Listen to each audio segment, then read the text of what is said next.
out single wing offense, you never know where the ball will go. Bragging rights in Meridian Township are on the line tonight for the first time since 1979.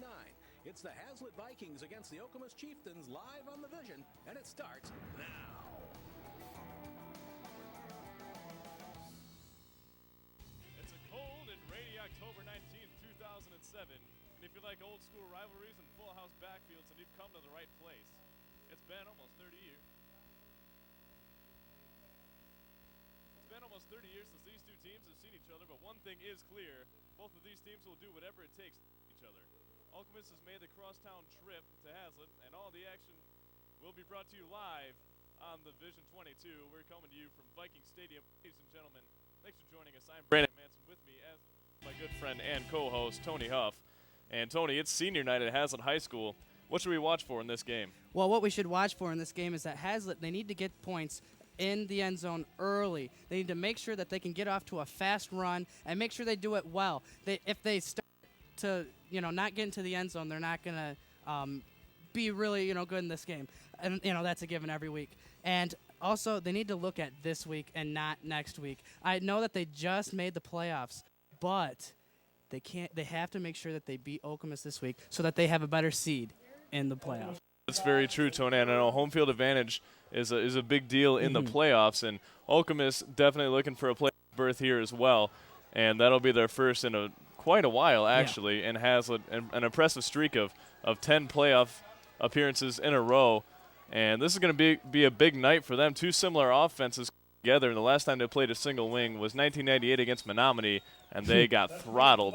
But I talked to Coach earlier this week. He said there is really no comparison between the two offenses. Menominee probably much better, as this is Okemos' first year, but they've run it pretty well so far, 5-3, looking to beat Hazlitt tonight. So, with that being said, who are your players to watch for this game? Well, before I do that, I want to talk about what the keys to the game for Okemos are. They need to win the battle in the trenches. If they can get off the line quick, they'll be able to get that big run. And also, they need to a play-action pass going on. Now, we know that they don't have a traditional quarterback, but they have thrown the ball 60 times this year, 449 yards for Danny Folino. And, that's pretty good, especially when you're run, if you can make that play-action pass and get into the end zone. One interesting thing is that if anyone can get a tackle on Folino in the backfield, regardless of if it's a run or a pass, it counts. So we could potentially see about 9 or 10 sacks for the Vikings in this game, potentially, if they get in the backfield. And that's another thing that I think we got to watch out for is Hazlitt's defense. Once again, we say this every single week, but a tenacious defense. They've played well all year, and I know that they're going to be coming out hard again this week. Big-time plays from defensive linemen like Zach Houghton and Agugo Okafor and Tyler Joseph, and also from the linebackers, Mike Hilker, James Williams, and both of those jokers on either end. So watch out for that too. And who to watch tonight is Eric Hadley. He had a big game last week, as you just heard in the intro, with 2 touchdowns. Expect him to have a big game, especially on senior night. Emotions are going to be flying high for Eric. Well, Hadley is not only an offensive producer that is really the heart and soul of this offense, also he's a big-time emotional, vocal, and leader by example on this team, and he's someone that everyone looks up to, and he's going to have a big impact in this game, I'm sure. So I think he's going to have a great night. I think big statistics for him. I'm going to guess he'll probably get at least 120, 130 yards and probably a couple touchdowns as well. And it looks like Hazlitt will receive the ball in the first half. So do you think that's going to be good or bad to start off this Meridian Bowl, so to speak? Well, I think it's a good idea if they can get in the end zone. I mean, they weren't able to execute last time they played at home that we saw. So. And it looks like Okemos is going to do an onside kick. That has gone 10 yards. It hit a Hazlitt player. There's a scrum over there.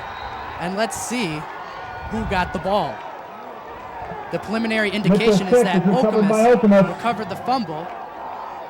And that's exactly what's going to be. So look at that, a little trickery to start off. Kind of a goofy play, but I don't know, Tony. That's not a good way to start the game. We'll see how the defense responds. It's really not fair what they've had to put up with this year. Really been put in some tough situations, but they've been able to respond very well all season. So we'll hopefully see that again. And looks like the rain is just coming down right now. Do you see that, Brandon? Yeah, last night tornadoes came through the area. 4 tornado warnings last night, big time in Williamston. And that was a bad situation, but luckily we're playing football here tonight. Yeah. It's going to be run, run, run. Let's see what Okemos will do. Looks like they're going to hand it off to number, I couldn't see the number right there, but he gets a 4-yard gain right there. It could be Michael Ferry. I think it was number 26. Number 26, Ferry Yep, on Michael the carry. Ferry. So he'll get the first carry Stop of the on night. number A nice 56, gain of Zach about Houghton. 4 or 5 yards. And look at that rain. And the wind is picking up too, so maybe the play action pass won't be as key, Second down, but 7. you know. Well, these kind of conditions really favor both these teams because they run the ball so much.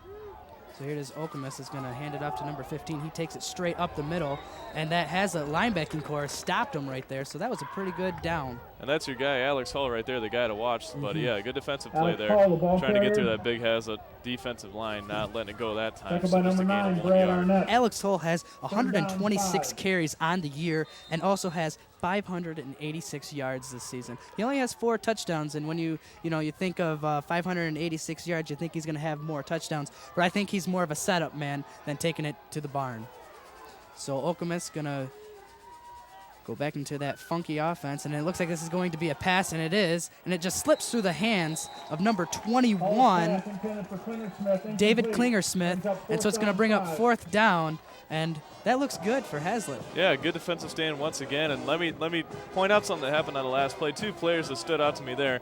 James Williams putting the big hit on Alex Hull there with the pass, and then Jordan Bosma, the pass was over, but he still got in a big hit to send a little bit of a message to Klingersmith. So a punt coming up here for Okemos. And it doesn't look like Hazlet's going to send someone back. And it is going to be a punt. Let's see where that hits, and it takes a Hazlet bounce and just stops. Okemos saying that Hazlet touched it, but it's not going to be. So it's going to be inside the inside the 20-yard line for Hazlet to start off their Down the drive. Vikings. 18-yard And new line. starting Hazlet will quarterback start Ryan 1st and 10. Jones coming in, taking over at least temporarily for Tony Taylor, who is sidelined currently with disciplinary actions, but the indication from the team earlier is that he will be in this game sooner than later. Jones under center for the first time, and he's going to hand it off to, looked like Hadley. He's still on his feet, and he'll be Number brought down 32, for a West 1-yard Sherman. gain. Definitely On the Hadley. carry for the Vikings.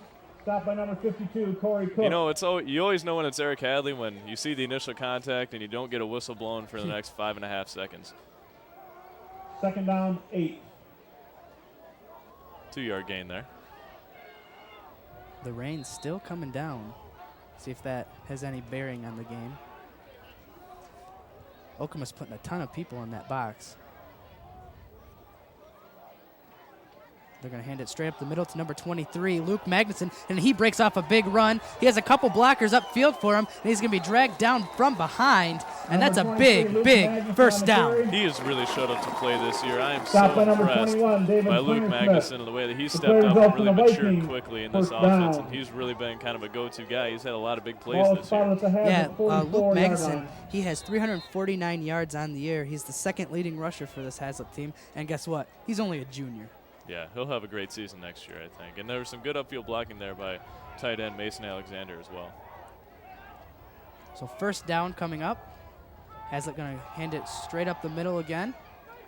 It looks like to Greg Edwards, and he'll be brought down for a 5-yard gain. And you know, I'm watching Ryan Jones here, and he really is looking pretty good so far. I mean, Yeah. he seems to know what he's doing. Number 30, Greg Edwards on a carry for the Vikings. Stopped by number 48. Greg Carl Edwards is going to Kalu. come out and Luke Madison to go back. And I kind of like that transition. You know, you can throw in Greg Edwards. You know he'll never give up. And then you got Luke Madison who can break off those huge runs just because he knows how to protect the ball. Ryan Jones under center, going to be in a offset wing T formation. He's going to keep it for himself, and he's going to take this to the outside. He has one guy to beat, and he'll be shoved out of bounds at the 25-yard line. Number 13, Ryan Great run by on the Jones. carry I for mean, the we knew he Vikings. was a good athlete, and that's exactly what this offense needs, is an athlete at quarterback. And certainly showing that even though he joined the team late in the season and getting an unexpected start, he's really shown that he can do it. Yep. He can step up. Hazlet in their third quarterback of the season. 25-yard line. And wow, look at this rain. It's coming from all angles of the field. And Some goofy weather lately, Tony. yeah, there has been, especially last night. Hazlitt in the offset wing T formation. Looks like there's a little bit of movement just before the snap. On the play. And I think it could be offsides on Okemos. Not sure.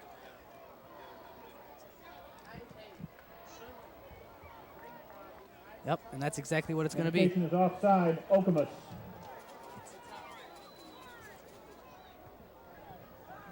Penalty moves the ball to the Chieftain 20-yard line.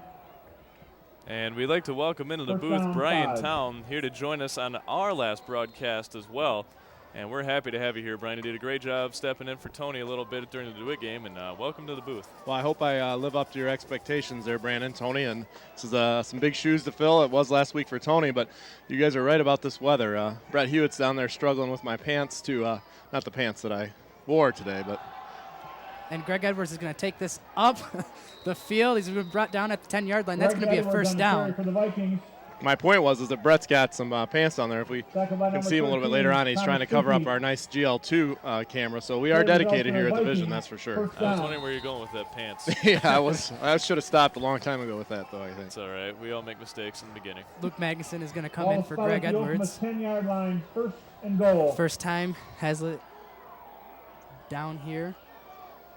Again, these conditions is definitely they're at least going to work out for the Vikings pretty well, I think. Well, and for Okemos, they just run, and it's a fumble. Except that time. And it looks like a little miscommunication on the snap, and so that's going to be a huge drop. It's going to make it second and goal. Now, we may see something like that a lot, you guys, too, and it may be the weather, too, but it might be, like I just heard you talking about earlier, as we do have a relatively new staff in there with Ryan Jones. And could be a little miscommunication. That shouldn't take him too long or the rest of the guys to catch up to that. But it's probably due to the weather partially, too. I mean, it's really wet out there, and you can tell that the field was wet, like you said, from last night anyway. Hazlitt going to go into the offset wing T formation. 7 minutes and 48 seconds left on the clock. Jonesy's going to hold on to this ball, and he just trying to make it cut up field, and he's going to be taken out of bounds at the 5-yard line. So another good run by Jones, showing his athleticism again, bringing up a third and goal from the 5-yard line for the Vikings. And that's exactly what you want to see Hazlitt do. You know, just put it, you know, where they can get that 5-yard gain, because that's what the wing T is. It's just 5-yard gain. That's right. If you can nickel and dime them and get 4 or 5 yards of carry every time, and that's going to bring up a first down every 3 plays. You know, the Viking fans and a lot of people here in the stadium, including us, you know, are excited when Jones runs around the corner and close to a touchdown. But there's one Viking fan that I can tell you that's not too excited every time Jones gets the ball, and I'll let you guess who that is.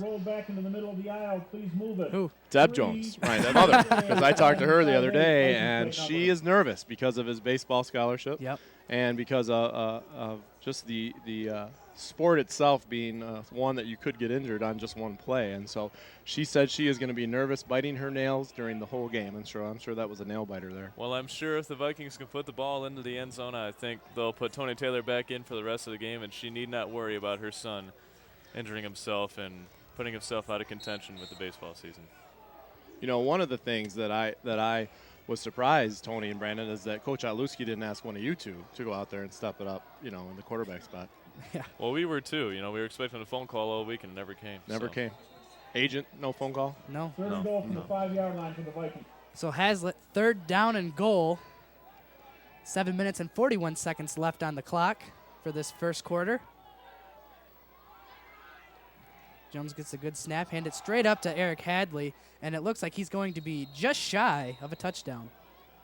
So you got about 4th and 1 here, Tony. I would expect to give the ball back to Hadley, right? One would think, and you know, one would assume.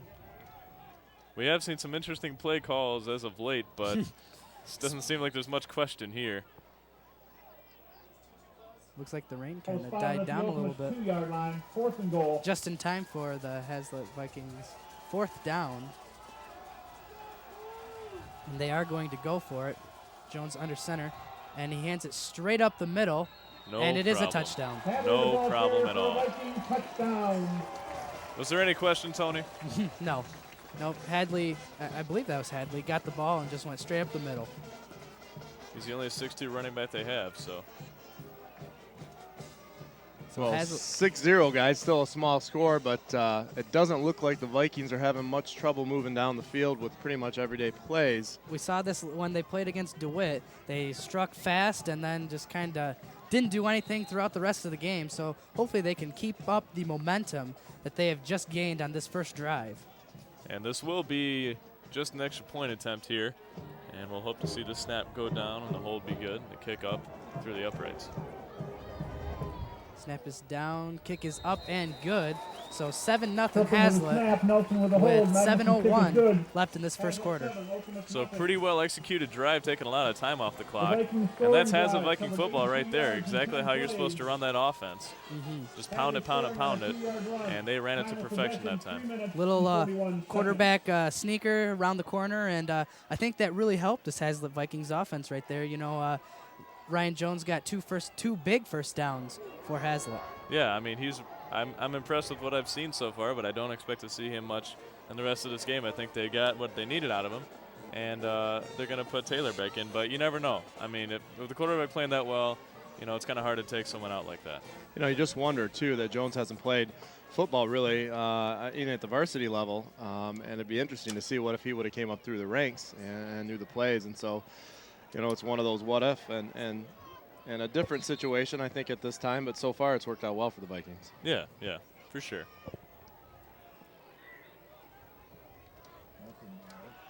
Okemos, surprisingly enough, has quite a bit to gain from the win, and obviously nothing. But if this was a regular game earlier in the season, I mean, this is a regular season game, but earlier on in the season, and maybe they didn't have any playoff implications for this, there's really no need for Okemos to play Hazlitt. So it's kind of interesting how they ended up being the last game of the season. Yeah, and I think that was also just something that they kind of got with the luck of the draw and the scheduling, is that they got to play an old rival like Okemos. I think it's a great way to end the season with the Meridian Bowl. Yeah, and like you said, Okemos has a lot to play for. They're playing for a playoff berth. Last year they went 2-8. I mean, these seniors know what a crappy season is, and they would love to be in the playoffs. Luke Magnuson's going to kick it. It's going to be a little squib kick, and it takes it all the way back to number 16 or 18, and he's just going to down that at the 25-yard line. Or 48. Or 48. So close, Tony. 16, 18, 48. That's X. Carl Set Shalhoub. hike. W. X's and O's, my friends. X's and O's. We'll see this Hazlitt defense come out again, and they look pretty good on that first drive. Until Brett take off, he can take off. Okemos will start first and 10 from your own 26-yard line. Town doing a little directing. Sorry on about that, guys. Here. We may remind everyone at home that Brian Town is, in fact, a station manager before a commentator, although he does everything extremely well. Sorry, Stan, I'm not doing a very good job, Brandon. And they're going to fake the pass, and number 16 takes it straight up the middle. That's a good play. That's the kind of running I like to see. Strong football, put your head down by number 16. And good tackle, though, made that midfield.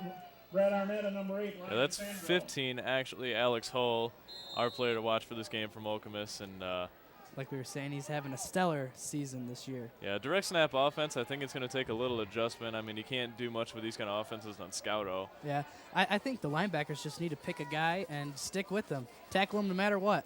And it looks like Alex Hall going to get the ball again, and he gets a 1-yard gain right there. I don't know if you guys mentioned this or not, but this offense looks very similar to that of a team that we met in the Silverdome years ago. You probably talked about that, and that was one of the weirdest offenses I'd seen, and it was just impossible for us to, at that time anyway, to handle it, because the guys that they had running the ball, you know, not only were they big and fast, but they were extremely tall, and so you didn't know who the quarterback was, or if there was. Sometimes there wasn't a quarterback. And the next thing you knew, much like Okemos is doing here, the ball was in somebody's hands. Yeah. And unfortunately for us, they were in the end zone a lot of those times. Tonight as though Alex Hull is the quarterback. He's been calling all the shots. So he's going to take it for himself up the middle. And, you know, if you're Okemos, the most valuable player on your team has to be the center. He has to know where the ball is going every single time. And kudos to him. You know, and that's – oh, I'm sorry, Brian. Go ahead. Go ahead, Brandon. No, you were up first. Okay, I just think you're exactly right, and especially for weather situations like this, that the center not only has to know what's going on, but he's got to make sure he gets that wet ball to the right person. Yeah, and the other thing that I don't think people give linemen enough credit for is they have to be the smartest guys in the field. I mean, they have the hardest job. And it looks like 22, Dan Folino, is going to throw it and it's going to be incomplete. That was close to being a catch. It looked like it just hit into the breadbasket and fell out. Yep, that's Carl Chalou again, and getting up there, he had a good jump on the ball, but 4 defensive players eventually knocked it out. So Vikings got away with one there. It's going to bring up 4th down. 5 minutes and 23 seconds left in this first quarter. Late substitution right there by Okemos. Hazlitt, they're not putting anybody back there to return punts right now, and that is blasted, and it kind of hits the ground and just dies. But it kind of rolled about 5 more yards and puts them at the 20-yard line. That's actually a pretty good punt. You know, and the thing, I guess that's all right with not putting anybody deep, is 2 things, Tony. One, I mean, so far Hazlitt hasn't been too far behind their own 20-yard line. The last time, I mean, their first drive they started under 17 and they drove all the way for a touchdown. And then also, with the way that they've been handling kicks and punts lately, I think it's better not to have anyone back there returning it, because God forbid they drop another one and cause another turnover. A la DeWitt game, 11 turnovers. I think it was 9, 11, 30. It doesn't really matter. They lost huge because of turnovers. Ryan Jones back under center. He's going to hand it straight up to Greg Edwards, and he has the first down, and he's brought down. There's going to be a flag for a personal foul face mask, and that's going to tack on an additional 15 yards. That's uncalled for. So not putting in Tony Taylor right now. Your thoughts? I don't think, I mean, I know people aren't happy with starting a guy that hasn't been on the team since before 2 weeks ago, and I completely understand and, dare I say, even agree, but at the same time, he's doing his job, and there's not much you can complain at least about that. Yeah, that's a tough call, guys. And that's something that we just don't know. And even being a teacher there, and the 2 students that are involved in the school and know the guys and know the sports teams, that's really not our call to say why. And I'm sure they have good reason behind it. And talking to the young sophomore, Reggie, that was playing, pretty consistently, and he's really got a good attitude about it. And we don't know the situation there. Reggie basically says, he wants to be a part of this team, and he's got 2 years left to go. And he said he's going to be on defense today, and he's going to put his head down and make some plays. And that was, for a young man, a sophomore, to say something like that, I was pretty impressed with that. So I think we're going to see great things out of him out of the next 2 years. 5 minutes and counting on the clock for this first quarter. Ryan Jones under center in the offset wing T formation. They're going to hand it off to Greg Edwards. He has great blocking today, and he gets about 4 yards on that run. That's a little tough there, trying to figure out which cutback lane he wanted to go to, and strung it out to the side, so what could have been a couple more yards. Gets about 5 there anyway. Still a good carry. And in comes Magnuson, a fresh set of legs to replace Greg Edwards for a few plays. The rain has come and gone all evening, folks, and just like to give a shout out to those of you at the Mayfair and at the Bluegill Grill. Hopefully you have us tuned in here on Vision 22. We appreciate that, and hope you're enjoying dinner at the both those fine establishments here in our town of Hazlitt. They're going to hand it up to Luke Magnuson, and he gets another about 15-yard gain, and he'll be thrown out of bounds, but not before a first down. I'll tell you what, Tony, the bread and butter is just working so well for this team right now. They're really clicking on offense. I think this is what we're used to seeing in a Hazlitt Vikings football team. And they look good right now. They really do. You know what they look really good at is the offensive line. They are just blowing this defensive line off of their feet and allowing Greg Edwards and Luke Magnuson to get those 10, 15-yard, gains. And let me mention something. Damon Tucker is a junior nose tackle for Okemos, and he is bigger than center Chad Stripling in a fumble there's right a there. botched fumble right there, and it could go Okemos' way. I think Hazlitt went back on it. I believe they'll. No, it's going to go Okemos. Well, that's unfortunate, guys, and I like your talk about the offensive line. And they are making some big holes and really pushing the other way, which is exceptional. And if you do look across that defensive line of Okemos, they are a much larger team across that front line. But like you said, Stripling is very athletic and knows what he's doing. He's a smart young man and is really doing a good job. And it's unfortunate that all that hard work goes to a turnover here, but hopefully the Viking defense can turn that back around.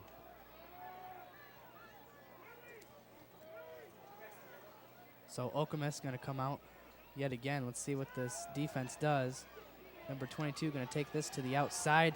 And look at the cornerbacks right there. That's great especially Jordan Bosma right there, getting in there for a tackle. That's Hilker and Bosma teaming up there to make that play, and this defense is just so tenacious. Brad Arnett, too, on that play.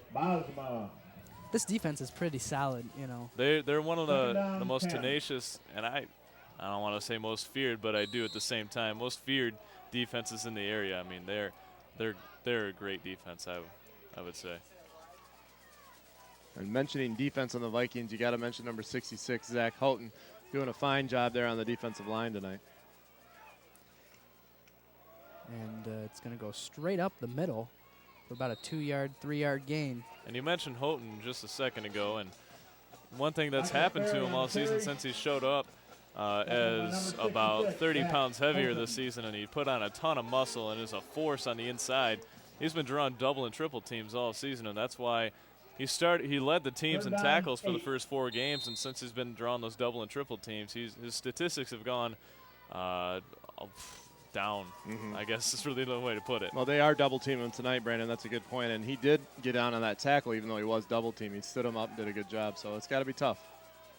Alex Hull dropping back. He has a whole bunch of time. Ogugo Okafor trying to make him run, and he does. He takes off. He gets a first down and gets hit by number 9, Brad Arnett, but not before an Okemos first down. Now, not talked about Zach too much here, but it's funny as we talk about double and triple team, he had 3 guys on him, standing him up, and so I don't know where the rest of the defensive line is, but they are covering him, and Okemos is doing a good job blocking up front. Yeah, well, Ogugo Okafor, the nose tackle that time, got through the line and was able to get a good penetration, but just, well, he's a lineman, so it's really hard for him to chase down a guy with Hull's kind of speed.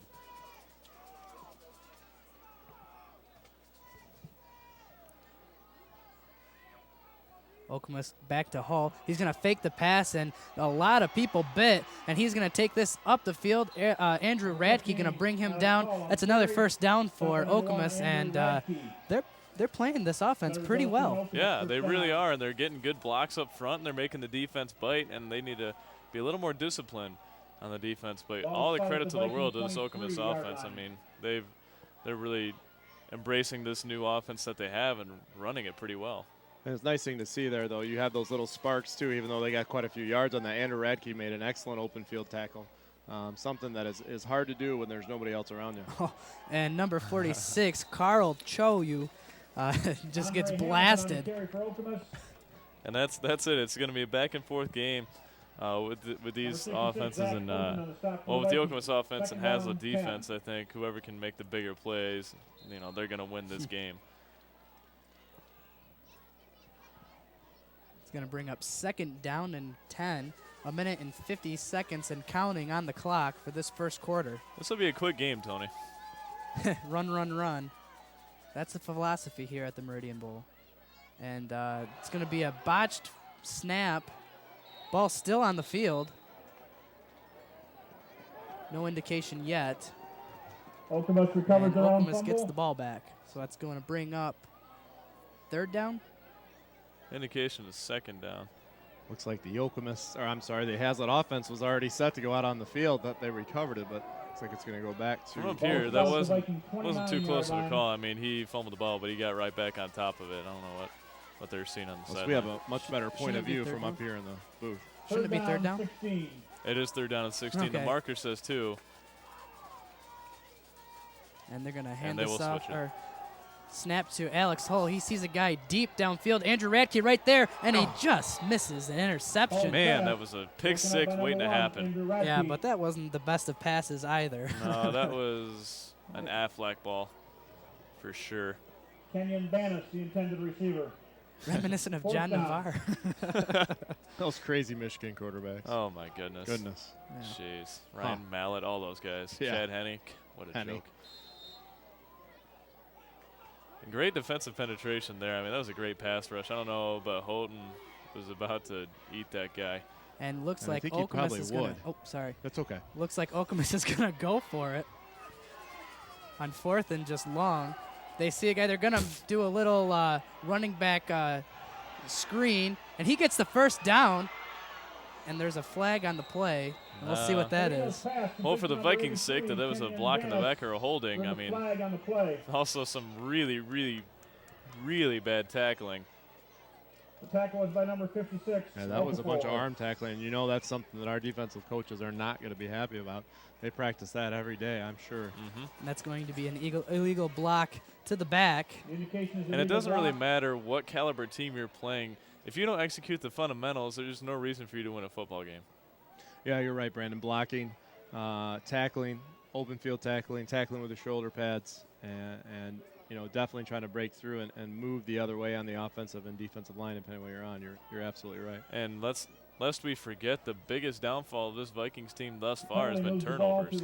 Yeah, and that's not something that's very common of a Viking team. And I've been here. We've covered Viking football now for 10 years, and it never seems to be has never seemed to be much of a problem. Probably due to mostly the nature of their offense, but it seems like this year you're right. So after that penalty, Okemos gets a 5-yard gain out of it. They're going to go back for it. Looks like they're going to try the same thing. 83 wide open, and the ball, it's a jump ball. It's going to be incomplete, so that's going to be a turnover on downs, and it's going to be Hazlitt with the ball. That pass was there for a second, but I think once that ball went up, I think everyone knew that Radke was going to be on that like white on rice, and he batted that ball away, and that's a good defensive stand. And the Vikings get the ball back. Radke really impresses me, and you know his size is, you know, he's a relatively small player, and that receiver was probably a good foot taller than him, and he still was able to break up that play. You know, if the pass was a little deeper, maybe farther in the end zone, he might not have the opportunity, but the pass was a little short, and Andrew, being as tough and as a smart football player as he is, he was able to break that up. And like you've said about his size, but he's been able to do this week in and week out throughout the whole season, and hopefully that will keep on going in the playoffs. Ryan Jones is going to throw it. It's going to be an interception. He was kind of hit while he was throwing, and Okemos will get the ball back inside the red zone. Well, you know, we talked about putting newer players in, and that's something that maybe a seasoned quarterback might have been able to just put down it and go down with that ball and not throw that. But that's hard to tell. You know, you can't say that. You don't know what would have happened. Fortunately for us, the Okemos offense hasn't been clicking that well, so maybe we'll put another stop to him here. But not a very kind of a sloppy game at this point. It's always easy to critique from the press box. Sure. It truly is. Yeah, we have suits on. Well, I don't, but you guys do. Right. So Okemos is going to take over after that interception. And number 46 is going to take this straight up the middle. Andre Hamilton. And let me just say something about, you know, the Okemos. It doesn't really matter if your offense is clicking or not. If you're on the 11-yard line, you really have a good chance to score. And I think that's why DeWitt put so many points up on the board, is because they got the ball inside, has this 30-yard line 4 or 5 times. Now, Okemos is running up the middle there, and I don't know if they're doing that so much to throw them off and get their offense able to go back outside, because knowing our defensive line, I don't think that's probably the smartest play. So at the conclusion of this first quarter, Hazlitt 7, Okemos 0. Chili's is the perfect place to celebrate a victory. Chili's is conveniently located right down Mark Road. Go Vikings.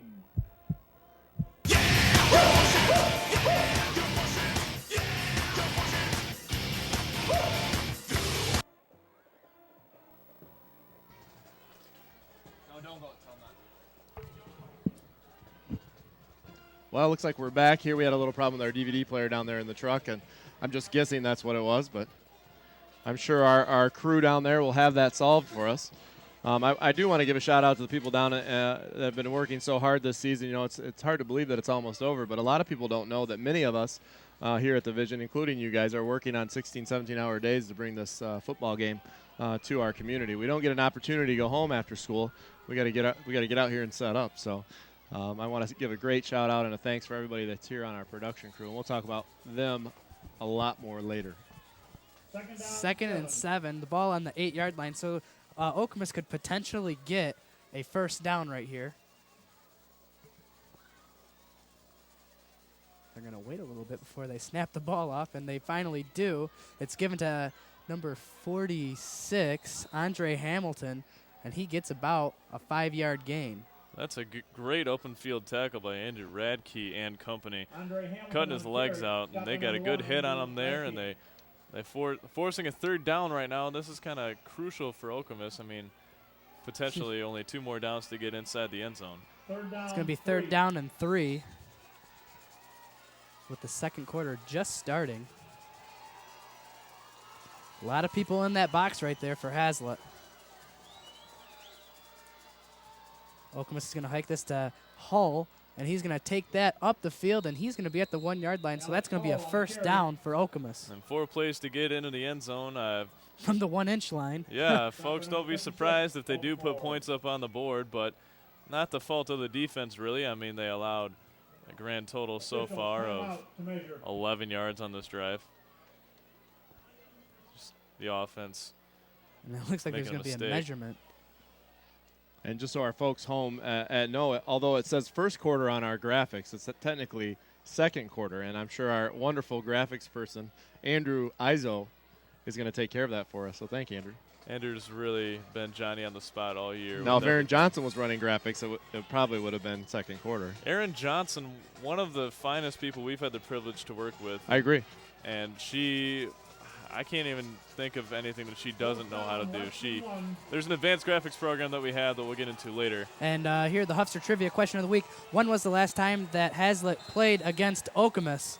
If you know the answer, call number at the bottom of your screen to win a copy of tonight's game. Okemos is going to take this straight up the middle, and that's going to be a touchdown. Alex Hull for the Chieftain touchdown. 11:04 on the clock, and Okemos strikes. And really all that we kind of expected out of that.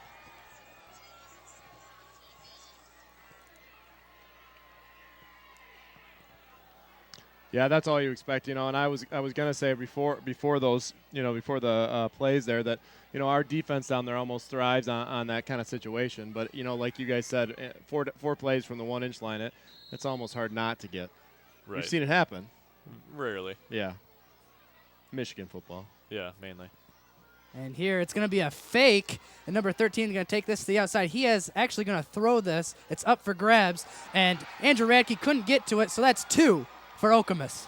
And they all of a sudden take the lead 8-7. That's not really what Hazlitt was looking for. I believe that was an intentionally botched snap. Okemos 2-point conversion is good. Thrown it basically into the up for grabs, and whoever is the tallest player comes down with it and just happened to be a player from Okemos. Now that's probably what the Okemos coaches called botched snap play on 2. Right. And so that's a called play for sure. I mean, that's a Brandon. great idea. I mean, not only is it a Absolutely. fake, but also a hard count. It looks like it's a mistake. Right. Right. It's like the Fumble-Rooski at Notre Dame. That's where we talked, how Andrew was doing a good job down there in the end zone. His height in the backfield there really kind of hurt us there, and I think Okemos, if they're smart, they may take advantage of that. But Andrew's a tough player, and he is tough to beat regardless of his height. Yeah, and he's really done a great job. It's just, I mean, that's it. That's what he's got against him is his size, and it's really hard to cover someone like, as we saw, Celentino for an entire game, who's 6'4", and he's 5'6". So, Tony, did you get a call on the trivia already? I did, and we'll see if they have it in just a minute. You should have them text you, that way. Texting's the new thing, all the teenagers. And Bryantown. Yeah. And Bryantown, yeah. And anybody who saw that number up there could call Tony 24/7, right? I do. Tony? Yeah. I guess they could. They could. They shouldn't.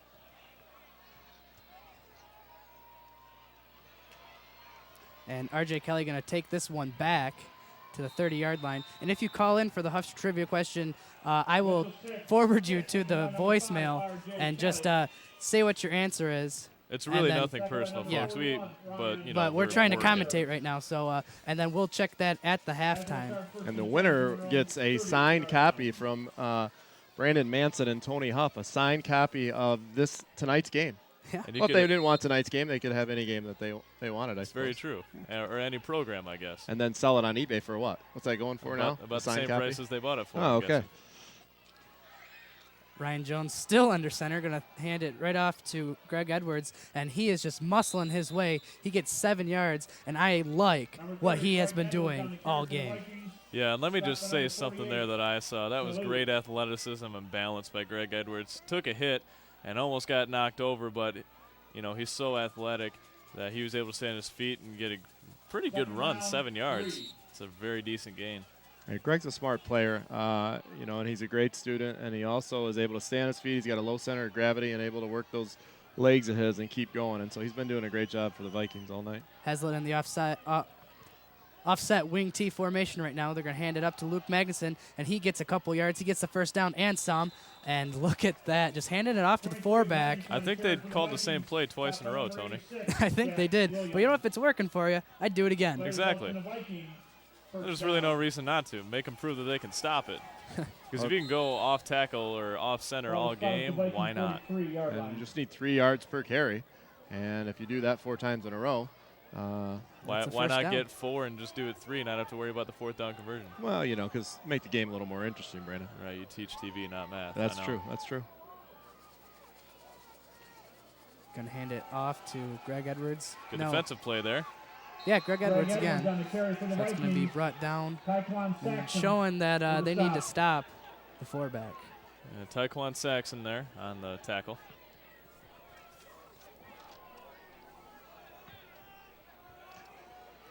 Nine minutes and 35 seconds left on the clock.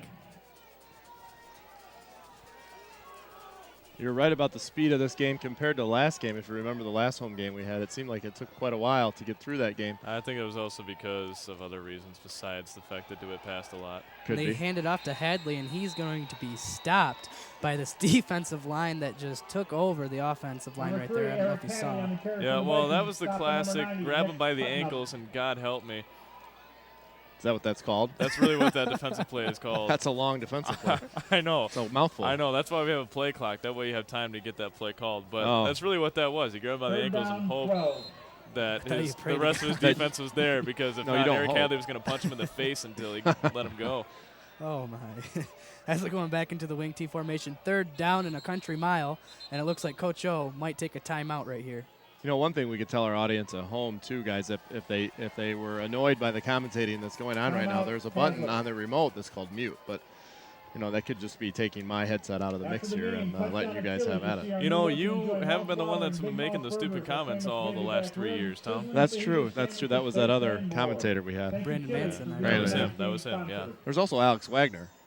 Did a great job. He really did. He was a great guy to work with, and he was very informed about what he was talking about. And if he's watching right now, we'd like to say hello, and you know, we'd like to see you back in the studio and drop by and say hi sometime. Now, some history here, since it is our 10-year anniversary. Our first football game, or our season that I was here, was our first live not live coverage. We did it live on tape then. We had 3 cameras. If you look at it, we had old VHS tape that did our playback. And our first 2 commentators, and our first season, you know, what a great season to cover, though, because if you remember, that's when they came back and beat Romulus, one of the greatest games, my favorite, as you know. Yep, we're still waiting for one of those. That's right, and Trenton. They went down to Jackson High. We covered that game. But Evan Woodward and Jeff Mulder were our first 2 commentators, and I tell you, they did a great job. Same headsets you guys used to have, the ones that I'm using right now. Yeah, Thanks we a have lot new for that. headsets Yeah, we do. this year. Yeah. Well, for the last game. I'm not wearing the new one, though. That's good. Hadley going to get the ball. He finds a cut back right there, but it's only going to be for about a yard. Actually, he's still on his feet, and he'll be brought back to the original line of scrimmage. And I don't believe that was a good play. No. It looked promising at the beginning. It sure did. I mean, Hadley was starting to cut up field and on the sweep play, and unfortunately couldn't find any real estate outside of 5 yards in front of him. So looks like Hazlitt's going to punt this one away.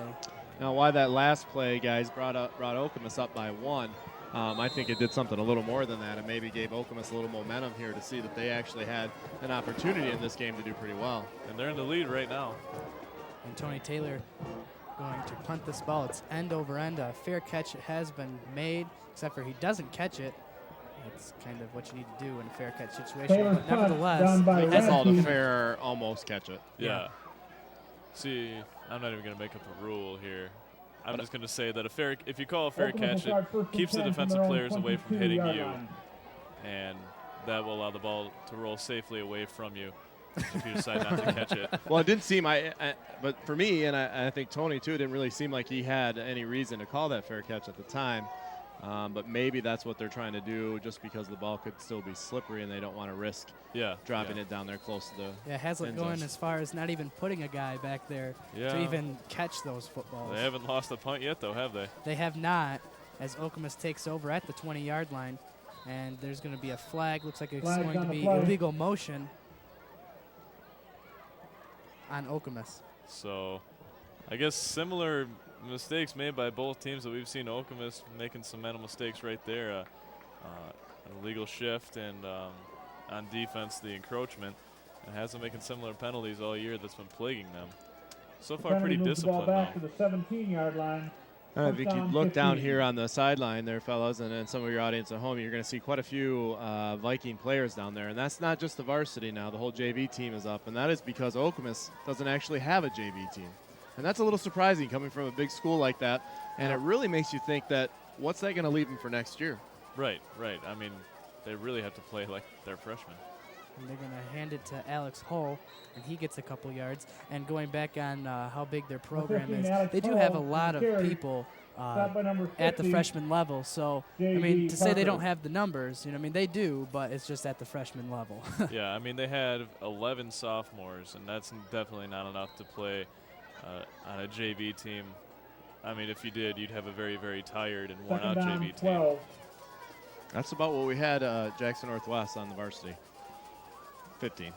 Ooh. Yeah, that's rough. 7:16 left on the clock, and it looks like number 22 is going to be battling for his life as number 6, James Williams, gets the sack. That's Danny Foligno, the quarterback / running back. James Williams. And James Williams is a name that we hear a lot, and I think that was one of the names that stood out during the DeWitt game.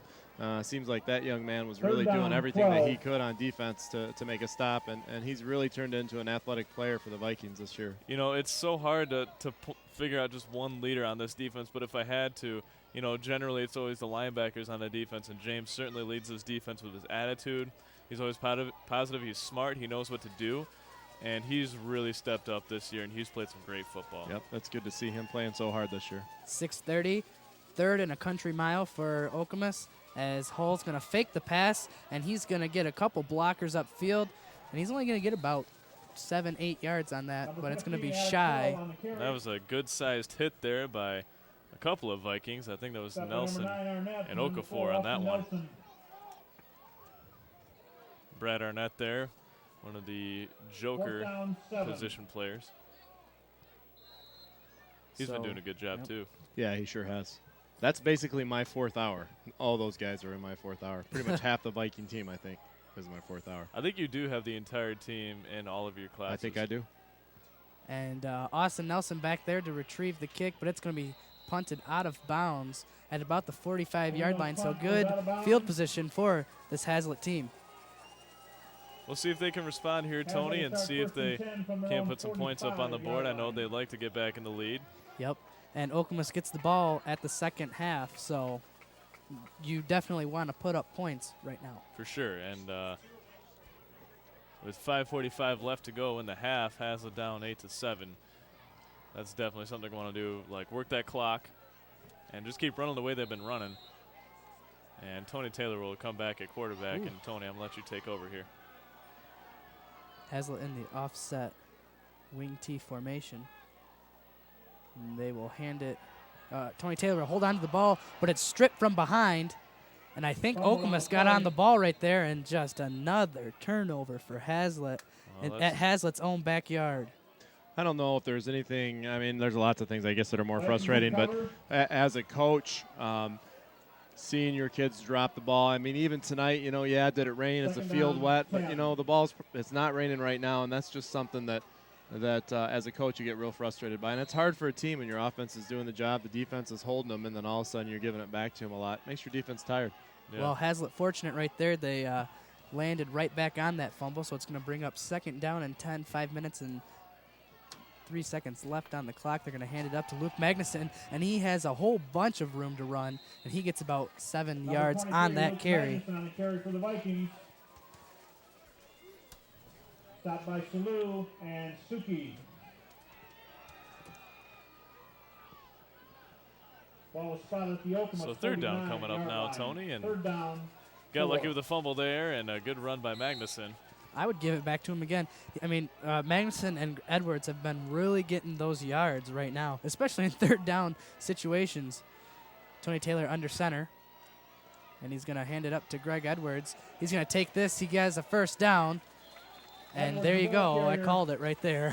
Tony does a great job of giving the ball off there, and if you could just watch him on his handoffs, there's so many fakes in this offense, and before you knew it, the ball is in the hands of the running back, and Tony did a great job getting that ball and then completing his fakes all the way through to the end of the play. And that's the key to this offense, is to carry out your fakes. I mean, that's what really makes these deception offenses work so well. It's because people have no idea where the ball is. Exactly, and one thing that I love seeing is Greg Edwards and Magnuson rotating every couple of plays. It keeps their legs fresh, and they've been getting all the yards, really, in this entire game. 4 minutes and 18 seconds left on the clock. They're going to hand it up to Luke Magnuson, and he's going to be dropped. And, oh, the ball came out, but he will be ruled down by contact. And that will bring up third down. With 23, Luke Magnuson on the carry. Number 44, Tyquan Saxon on the stop. So got away with one there, I guess. Second down, 11. Actually, that's going to bring up second down. So 2nd and 11 right now. 3:45 remaining on the clock. And Taylor going to hand it up to Greg Edwards straight up the middle. And he gets about 4 or 5 yards. You talk about those fakes, and I remember our first season here too was interesting because we were all pretty new at this, at least the camera people and stuff that we had, and that was one of the hardest things to get used to, finding out where that ball was. We really had some hard times, and Mark Cotter came on, and it took him, even though as good as he is on camera, it took him a few minutes, and the key is to watch outside that camera lens. We're working with a 3-inch screen, and Mark's able to do it, but still, it's hard, from this vantage point to finally see where that ball ends up, and I'm sure it's hard for the defense as well. Well, that's the goal. That is the goal, I think. 3rd down and 7. Hazlitt going to hand it up straight up the middle again. That's 4 times right in a row that they hand it right up the middle.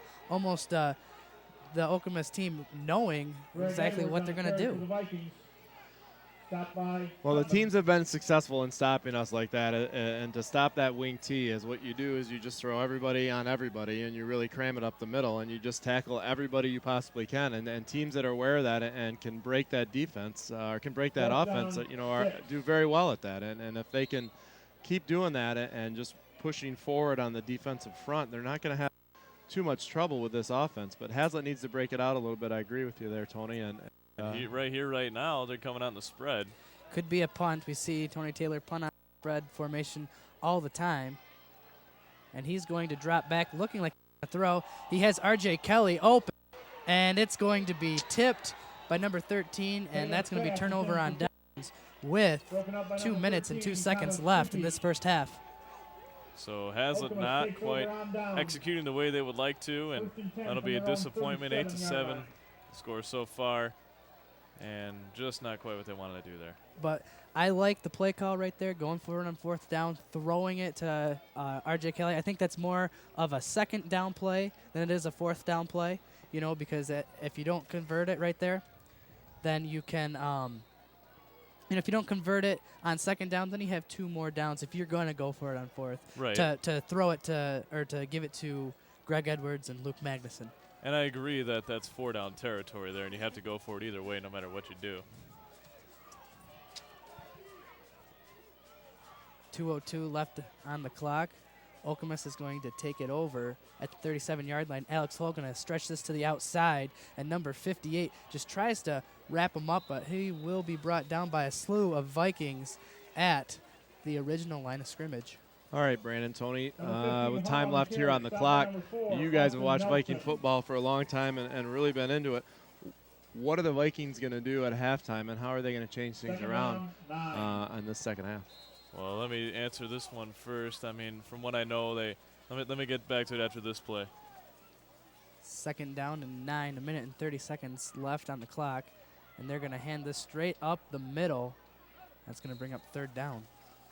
One thing that I've kind of noticed and from talking to players and coaches, and and things like that is that at halftime, I haven't heard of any really emotional speeches given by any of the coaches, and I think that although this team is very good, I think maybe they may be focusing too much on game strategy, and really, football can't just be a game of strategy. It's got to be one with what you have inside, and I don't think they've been playing with a lot of emotion, especially on the offensive side of the ball all season. So I think, I don't think it's going to be any different. I mean, it's too late in the season now, but 50 seconds on the clock. Alex Hull going to take it. He's going to drop back. He sees a guy wide open down the field streaking, and he dives for it, but that's going to be incomplete. That's a catch that he's going to be thinking about. If I could have only stretched a little bit farther. And that was in his hands, but it was probably up in the fingertips. And nice job by that young man, and it would have been a sweet play for him to be able to bring that in. That's going to bring up 4th down for the Okemos Chieftains with 42 seconds left on the clock. And if Hazlitt can put some sort of pressure on them, maybe get a block punt and look for a score before. And there's going to be a flag on the play, though. It's going to be an illegal chop block on the Hazlitt Vikings, so they're shooting themselves in the foot. I like what you said there, Brandon, about the emotion part, and I think this is the time to do it. They've got their plays down, they've got their strategies down, and I think this emotion would be a good, the emotion speech would be, this would be the time to do it. They are going to get in the playoffs, but this would be a good win for them to have and really turn this around and put some points up on the board. yeah, and I know they had high expectations at the beginning of the season, but 2 league losses really kind of led to some lackluster playing, and really, I mean, it's hard to play emotionally when, just a disappointing kind of fan base from your own students too, and there's not much you can do about that. Once people are out of it, you're out of it. So you're saying that the student section hasn't lived up to its expectations this year again, Brandon, or is that something? Is that just? I guess what are you trying to say there, Brandon? Yeah. I think that if you really cared and you were paying attention, you would have already decoded that message by now, and I'm just going to leave it at what I said. All right. I like that. So if there's students that are sitting at home watching this, at home, we appreciate that at the Vision, but we'd probably rather have you here cheering your team on. Absolutely. Only if you're cheering your team on. 42.4 seconds left on the clock. It's going to be 1st down after that penalty, and they get about 8 yards. And that'll run the clock down a little bit. And I think they're going to call a timeout right here, and they're going to try to score. Well, why not? It's a traditional rivalry game. And what you do in a traditional rivalry game is try to run up the score as much as possible, especially before halftime, try to put some more points up on the board. So, yeah, that's something Okemos is going to want to do.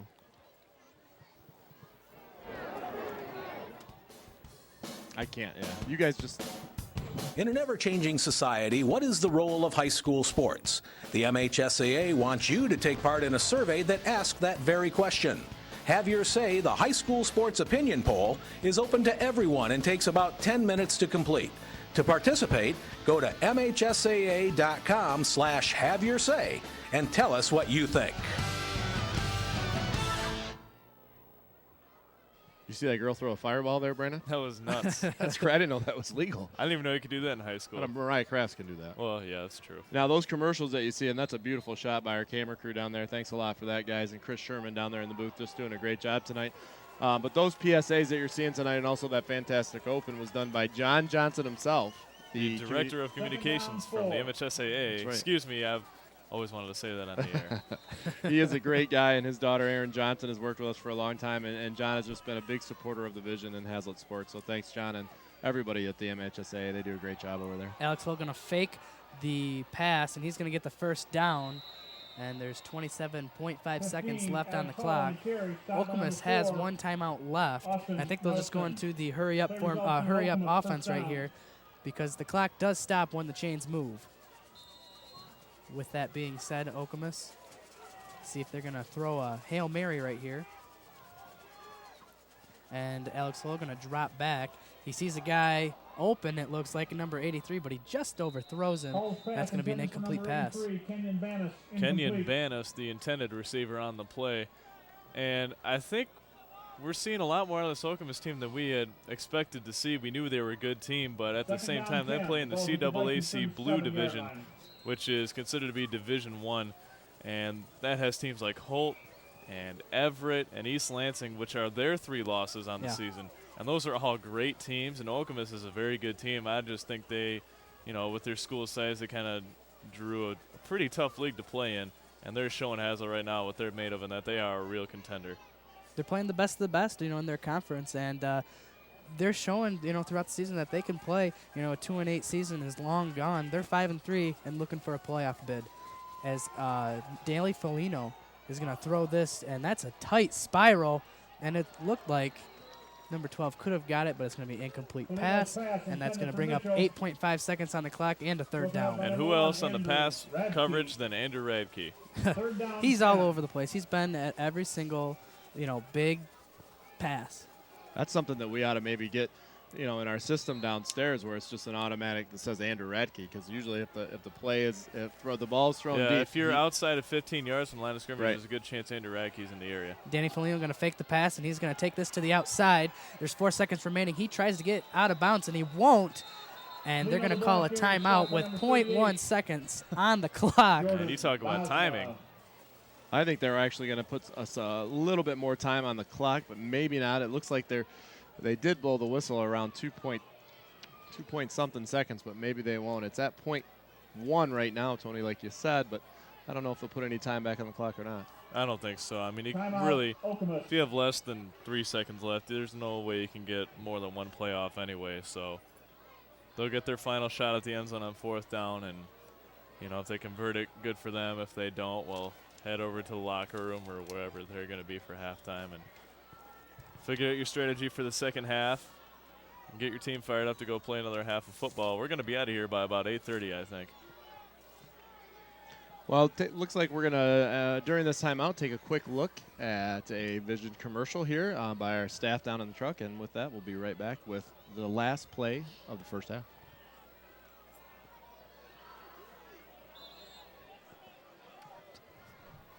Providing commentary for the football team. We volunteer for the Vision 22, not just because we have fun, but for the greater good of the community. There are many volunteer opportunities at the Vision, and we're always looking for people to help. Volunteer at the Vision. That's Brandon's favorite commercial, Tony. Yeah, I know. And look at this. Oh. It's going to be a 47-yard field goal right here. Man. And they're going to fake it, of course. Yeah. And number 12 looking for someone deep. Oh! He gets hit by number 9, and it's going to be an incomplete pass. Number 9, Brad Arnett on the hit. Oh, my Lord. That's going to make the highlight tape, fellas. Oh. And we will get a replay of that before we go to half. We could hear that up here, but there's a flag down on the play, too. And that's on Okemos, and that penalty be declined. So it is now halftime with the score 8-7. Okemos in the lead. And so far, a pretty, you could say, exciting, but definitely a quick half. That's for sure, of football. And the Meridian Bowl, a renewed rivalry, not played in almost 30 years. And we're having fun up here with Bryantown, and it's senior night for everyone, including us. And this is, that concludes the first half of potentially our last game here at Hazlitt High School.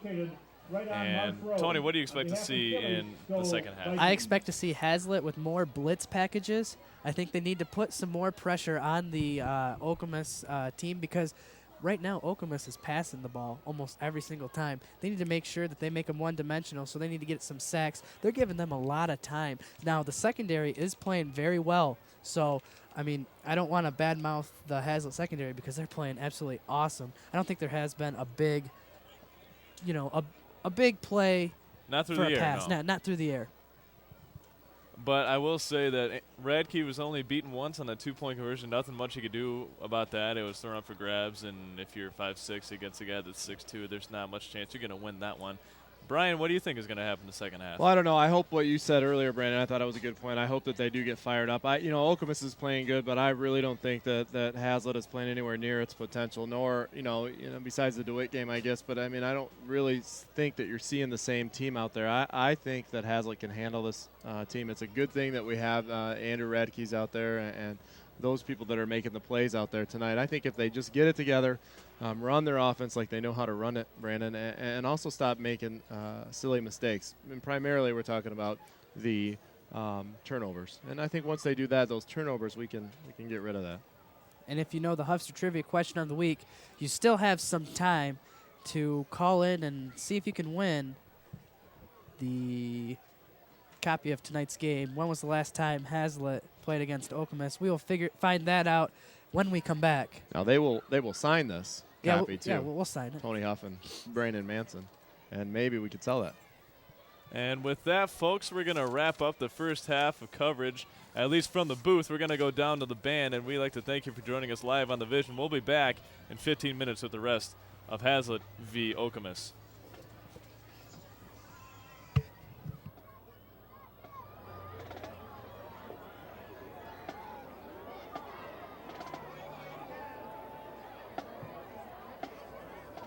The Hazlitt High School Viking Marching Band welcome you to their Ancient Voices show. This year's show features the talents of drill writer and music arranger Ross Fowler and percussion writing of Jordan Mulderson.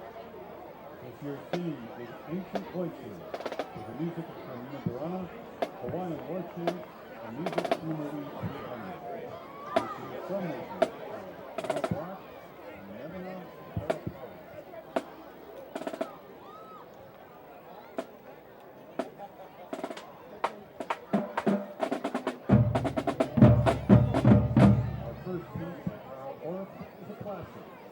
First premiered over 70 years ago, is popular studying their poems and Latin texts is still a part of our musical culture.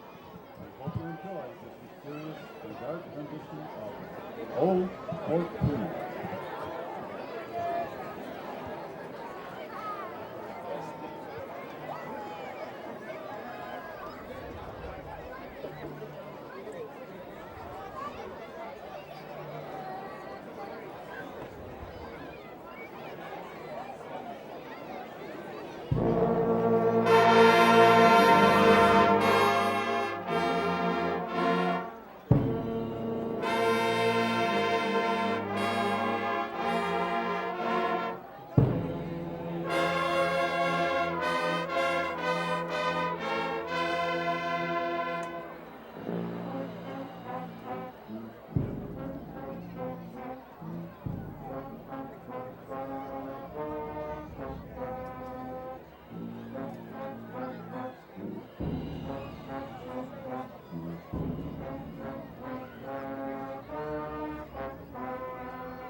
Viking Marching Band would like to turn to another voice from the past, namely that of the Tommy Dorsey Band, bringing back memories from the Palladium and other great dance halls. This next piece was originally performed by Buddy Rich, Ziggy Daniel, and Tommy Dorsey. A true classic that comes out of the heart of the Pacific, the Hawaiian Islands to be exact. We hope you enjoy our arrangement of Hawaiian War Chant, the soloists David Meyer Frankenfeld and Jacob Taylor.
Vikings, what is your profession? Our arrangement of two victories from the movie 300 is written to feature the percussion writing of Jordan Novak and the marching talent of our Viking band members. We hope that you will enjoy the thrill of victory.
Sons of Okemos.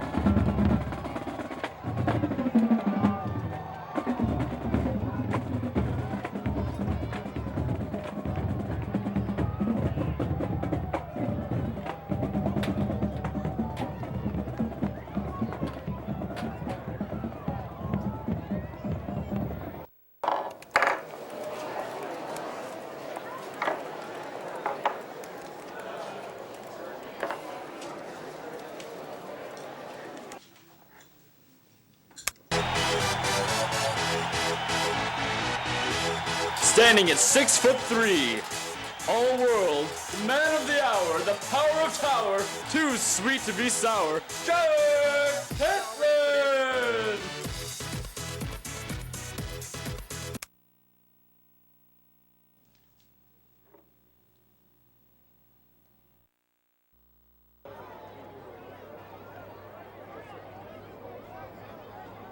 I'm excited.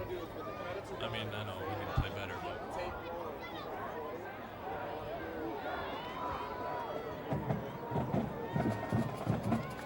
The Vikings of Hazlet High School.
ladies and gentlemen, welcome back to the broadcast. I'm Brandon Manson. Joining me, as always, is my good friend and co-host, Tony Huff. And joining us tonight is Brian Town. Sorry, just moving that light there, Brandon. Not even a problem. We appreciate the effort over there on that side. Believe me, I know how it is. And let's go over the first half right now. And it was a pretty defensive battle, as it always is here in Viking Stadium. The Vikings defense always playing pretty well. And Eric Hadley, just 4 carries for a total of 1 yard and 1 touchdown. I know. I'm surprised, too.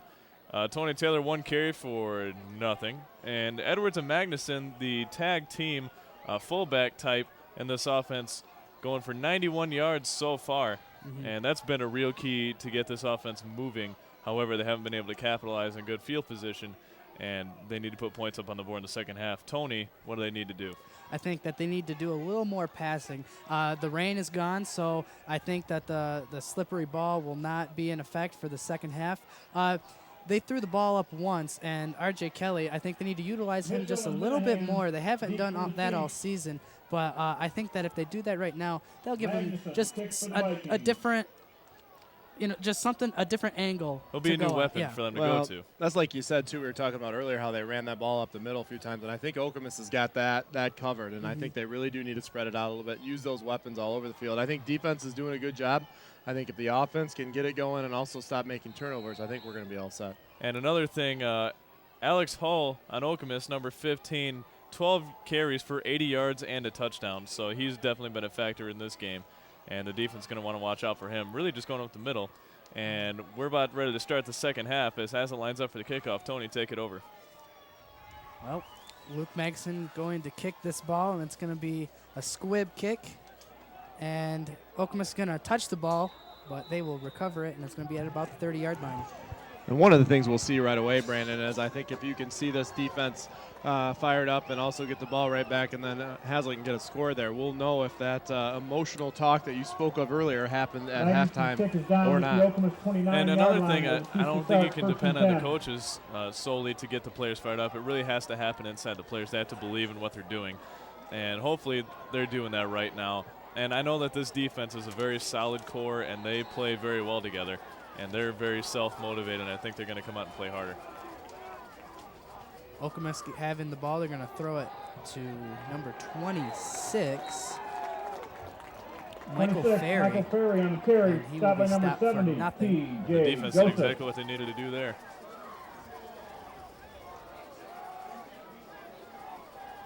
It's going to bring up second Second down, and 9.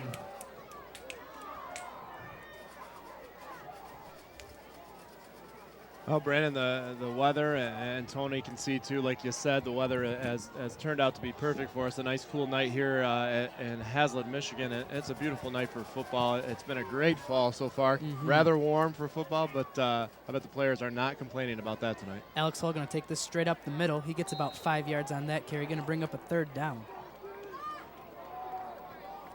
And the defense looks good so 15, far. Alex Hull, stopped by number And 4. I think they're Austin really, Nelson. I guess if they play like this the rest of the second half, I don't think Okemos should put up any more points. But, I mean, don't expect that at all. I think they'll Third put up down, one or two 6. more. But I think the defense is going to play pretty well. They made some adjustments I can see So you're already. going to say it's a low-scoring game? I'm going to go ahead and say that. It always is a low-scoring affair with the Vikings. Okemos on third down and 6. I wonder what Eaton Rapids would say about that. Yeah, exactly. Alex Hull going to throw it, and Bosma gets the pick. And so there goes a turnover for Okemos. Yep, and that's exactly what the Vikings needed to do, coming out strong on defense in the second half. And I got to tell you something, guys. I talked to Bosma earlier. I think it was yesterday. Guaranteed a pick tonight. And here's the answer to the Husker Trivia question of the week. The last time that Hazlitt played Okemos was 1979. Hazlitt lost 20-0. And we did have 7 people that called in tonight for the Husker Trivia question. And I approved 1. You approved 1. And how many winners do we have? We have 7. We 4. Had, we had 4. We had 4 we're made of winners. money here at the Vision. So we'll say those names T4. in just a few minutes. That money's gone. Greg Everett's going to take this straight up the middle. Tony Taylor in at quarterback. Well, Brian, you're not going to blame that on our new headsets, are you? Well, they were not cheap, but I have 2 commentators that are definitely worth it. Next year, I'm speaking of. No, I'm kidding. You guys are worth it, and you're right. These headsets, the one that I'm wearing right now, it works fine and it's comfortable. But I think you'll find that the ones you have on now are much better, and these ones are going on 10 years old, so it was definitely time for an upgrade. But yeah, for sure. Second down and 5 to go. 9:57 left in the third quarter. Has it going to hand it off to Luke Magnuson, who gets the first down, and you can see the explosiveness of this offensive line right now on Hazlitt. You love individual players, but I think with Edwards and Magnuson, they really are kind of interchangeable. So easy to make a mistake now, just because they alternate almost every other play, and they have very similar running styles. They're very similar build, and they run very hard, and they're an integral part of this offense. Tony Taylor going to hand it off to Greg Edwards again, and that's like the third time in a row that they go straight up the middle, and he'll be brought down.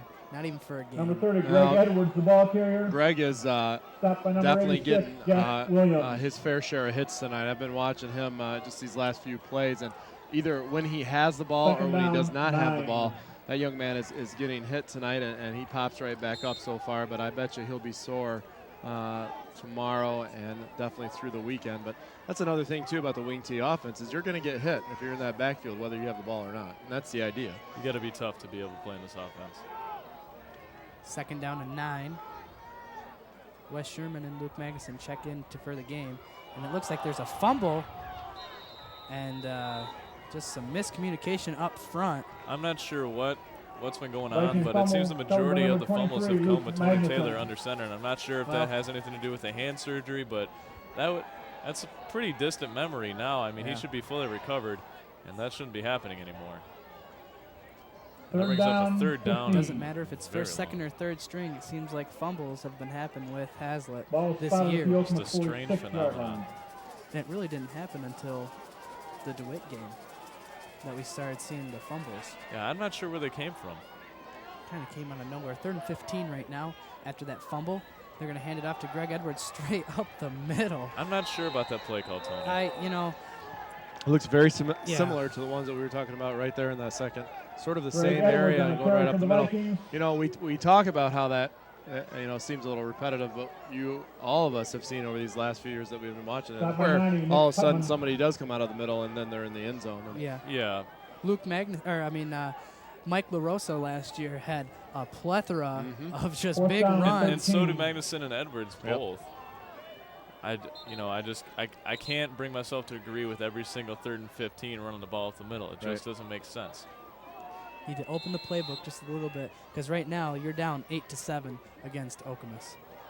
And a high snap, and it's going to be a high kick also. Almost a major league pop fly. It takes a Hazlitt bounce. Going to be down to the 25-yard line. Oh, the coaches all there are hollering, and so some of the Coach Iluski doesn't look too happy, and some of the fans they wanted a flag on that for roughing the kicker, but the officials are saying that the ball was tipped first, so that will go, and that will be just fine to do that. That's something you got to really watch out for, especially with Tony Taylor being a quarterback as well. I know in high school they don't emphasize as much the safety of the quarterbacks as they do, say, in the NFL. I know it's a hard jump to make from high school to the NFL, but still, within the rules. I don't think it's possible. Within the rules, it's easier to compare at least. So Alex Hull going to take this to the outside. He makes a good cut upfield, and he's going to take it to the 30. That's going to be a 5-yard gain for Okemos. Alex Hull, the ball carrier for Okemos. Stop by number 6, James Williams. Well, high school to pro football would be tough, Brandon, but I don't think it's quite happened here yet at Hazlitt, but who knows? I don't think it's happened anywhere, Brian. Well, I'm sure down in Alabama somewhere. No. They play good football. No, they do play good football, but they generally go to a big-time college team, and then they go pro. But it could have happened. No. No. It's actually against the rules in the NFL. Alex Hull, good on. I knew that. Hand it off. It's just a little counter play right there. It's going to bring up 3rd and 2. You know, it happens to every commentator the first time up here with two more experienced commentators. You got to get something shot down big time. Well, what if you took college classes when you were in high school? Then is it possible? No. You have to have collegiate football experience. Wow. 2 years of high school or of college football. What if you watch a lot of college football? Not then. No, not really. Let's go back to the game here. Yeah. All right. 6 minutes and 37 seconds on the clock. 3rd down and 2. Okemos is going to take this to the outside. That's Alex Hull with the ball. And he'll get a generous spot. That's really close to a first down. Alex Hull, the ball carrier, stop at number 4, Austin Nelson. And that will be a Chieftain first down. I tell you, guys, this game is going rather fast, and Tony has been doing a great job letting you all know how much time is left on the clock. That's something that we're working at here at the Vision. It's not as easy as it sounds like putting the time on the channel, but we're gonna work on that. It's only 8:30 right now, and it's 6 minutes and 28 seconds left to go in this game. Very unusual for it to be 8:30 in the third quarter. Okemos going to run the ball with Alex Hull again. He gets the majority of the carries, and you can see why right there on a 9-yard gain. I'll tell you what, he's getting pretty close to that century mark if he hasn't already hit it. Alex Hull, I'll be honest, I haven't really been carrier, keeping track, but stopper number if he's not already there, he's pretty 56, close. Okafor. Now, 8:30 usually, guys, is when the band is going on around that time.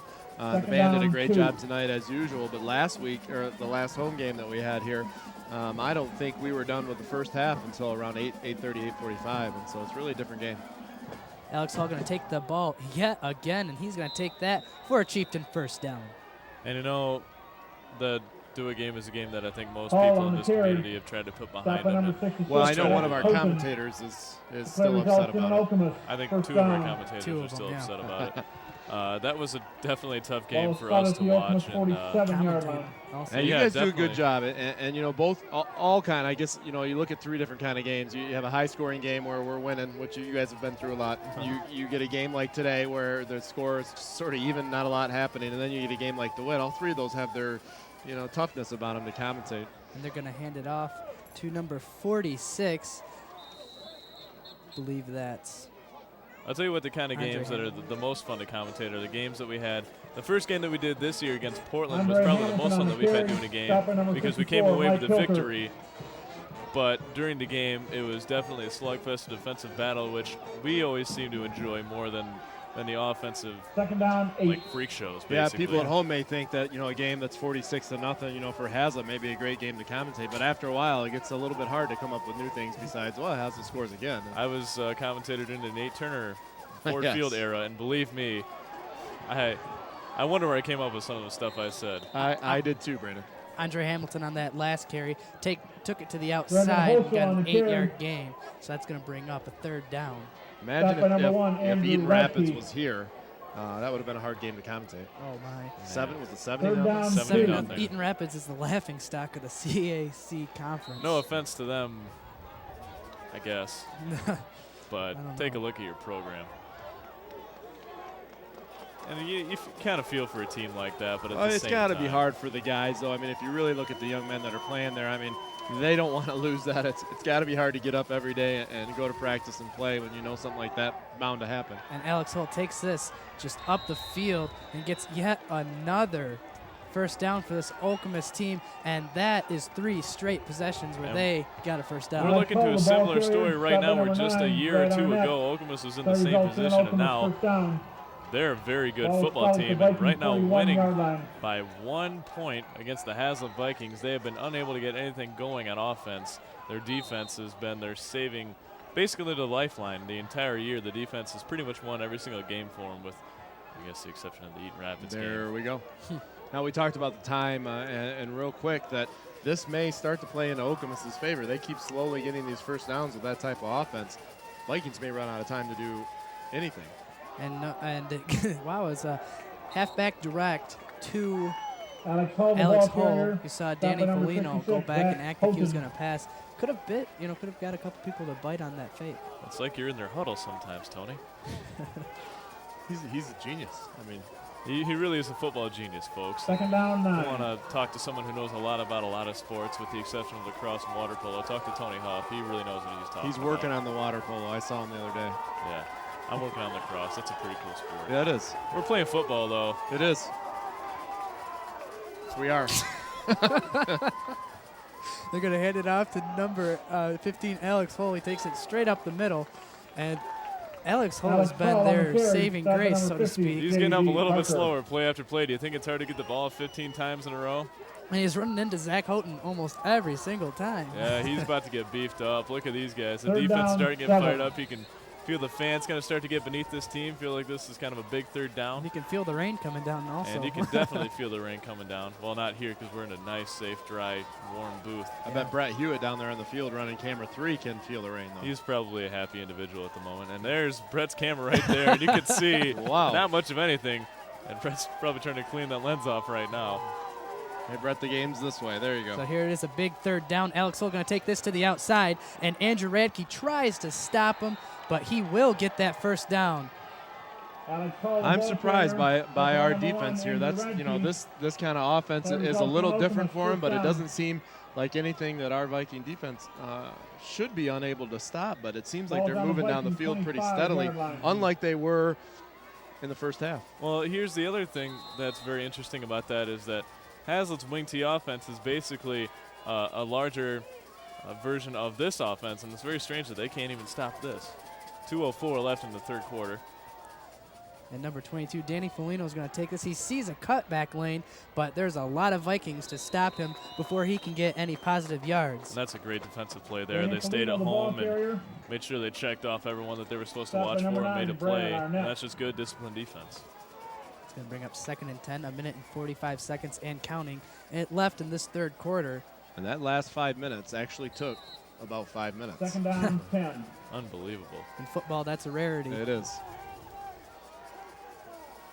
So with Okemos having a pretty good drive and the momentum on their side, it's going to be a little counter play to number, well, I couldn't figure out who the number was, but he gets about a 3-yard gain on that play. And some people in the crowd looking for a holding call there. I didn't see it, so I guess I can't really comment on it. Yeah, not many flags in the second half so far. Third quarter's almost over. One of the things I've been watching here on the Okemos part, some of their running backs are not doing an excellent job of hitting the holes that are actually there for them. I've seen 3 or 4 times now where they're running into the back of their blocker, where either the outside or the inside shoulder of that blocker has been open for a lane, not necessarily a cutback lane, but sometimes straight ahead, and they seem to be just running into the back of their offensive linemen or their downfield blockers. They're down in 7, 43 seconds and counting on the clock. It's going to go to Alex Hull. He's going to take this to the outside. He sees a lane, and he dives for that first down, but he will not get it, so that's going to bring up a 4th down. That'll be the first third down stop the Vikings have had all series long. And that should bring up, I'm guessing they're going to go for it here with 4th and about 2. I mean, it wouldn't blow my mind at all, that's for sure. Well, a field goal is not going to do them a whole lot of good at this point. And it doesn't, you know, mostly in high school football, you're not going to find, I mean, it's getting better, but you're not going to find somebody that can necessarily hit that. Not in this kind of weather, at least. And that's going to be the end of the third quarter. So that's the end of the third with quarter. With one more to go, Okemos 8, Hazlitt 7. I'm bringing up the fingers here. That's about the quickest third quarter I have ever seen played in a football game. And drumline down there. Those guys are awesome. Yeah, they are awesome. And ladies as well. Actually, just the one. 9-6-2-8. Well, we got a little break here, you guys. We cannot fail to mention our crew that is working here tonight. They've just done a great job. First of all, I'd like to start with my 2 co-workers, Andrew Izo and John Hurlbut, just doing a great job. They were out here by themselves this afternoon with a few other students setting this up. And folks at home, you must know that this takes more than just showing up and going live. It takes a dedicated crew like we have. I'd like to mention Aaron Johnson and Chris Sherman coming back from the old school. Chris was a student here a few years ago and helping us out. And also Brett Hewitt, John Wismer, Hannah Simon, and in spirit, Mark Cotter, of course, and hopefully Mark, I'm sure, is watching this game at home. And, of course, Brandon and Tony, I'd like to thank you again for this entire year, these last few years. You are what makes us look good and sound good. And so it's a great team effort, and just keep up the good work. And I'm sure you're going to do well and hopefully pick this up. Third down and 4. The ball is on the Viking 18-yard line. Dedicated to Mark Cotter. And 4th down and 3. Miss you, Mark, and we can't wait for your return. Mark has been here almost as long as I have, supporting us here at Division. So to start off the 4th quarter, Alex Holt going to take it straight up the middle, and I don't think he got it on 4th down, folks. He did not. Well, that should not even be a question. I think we might get a Alex called the ball carrier, stop by number 9, Arnett. It is so close, and it's such a crucial 4th down. And there, no measurement. It's going to be 1st down, Hazlitt. So there's a huge stop the Vikings for the Hazlitt Vikings. So the big question is Tony. Yeah. And Brian, if you'd like to 1st and 10 elaborate. Hazlitt Sure. on the Vikings 16. Can the offense put something together and get some points on the board? They haven't been able to do that, not just in this game, but really for most of the season they haven't been able to capitalize on the stops and the momentum shifts that their defense has given them. Can they do it? Well, I don't know, Brandon. The thing I would like to say first, though, is that the defense has done their job, and now they're saying, all right, offense, here you go. Here's your opportunity. And I think for that very reason alone, I think the guys on the Vikings offense will do it and know how to do it, and I definitely think they should. I think you really got to give the credit to the Hazlitt defense. They've done what they're supposed to do this game. Stop at number 83. They gave up a few yards this last few drives, but other than that, they're doing a good job. Second down, 8.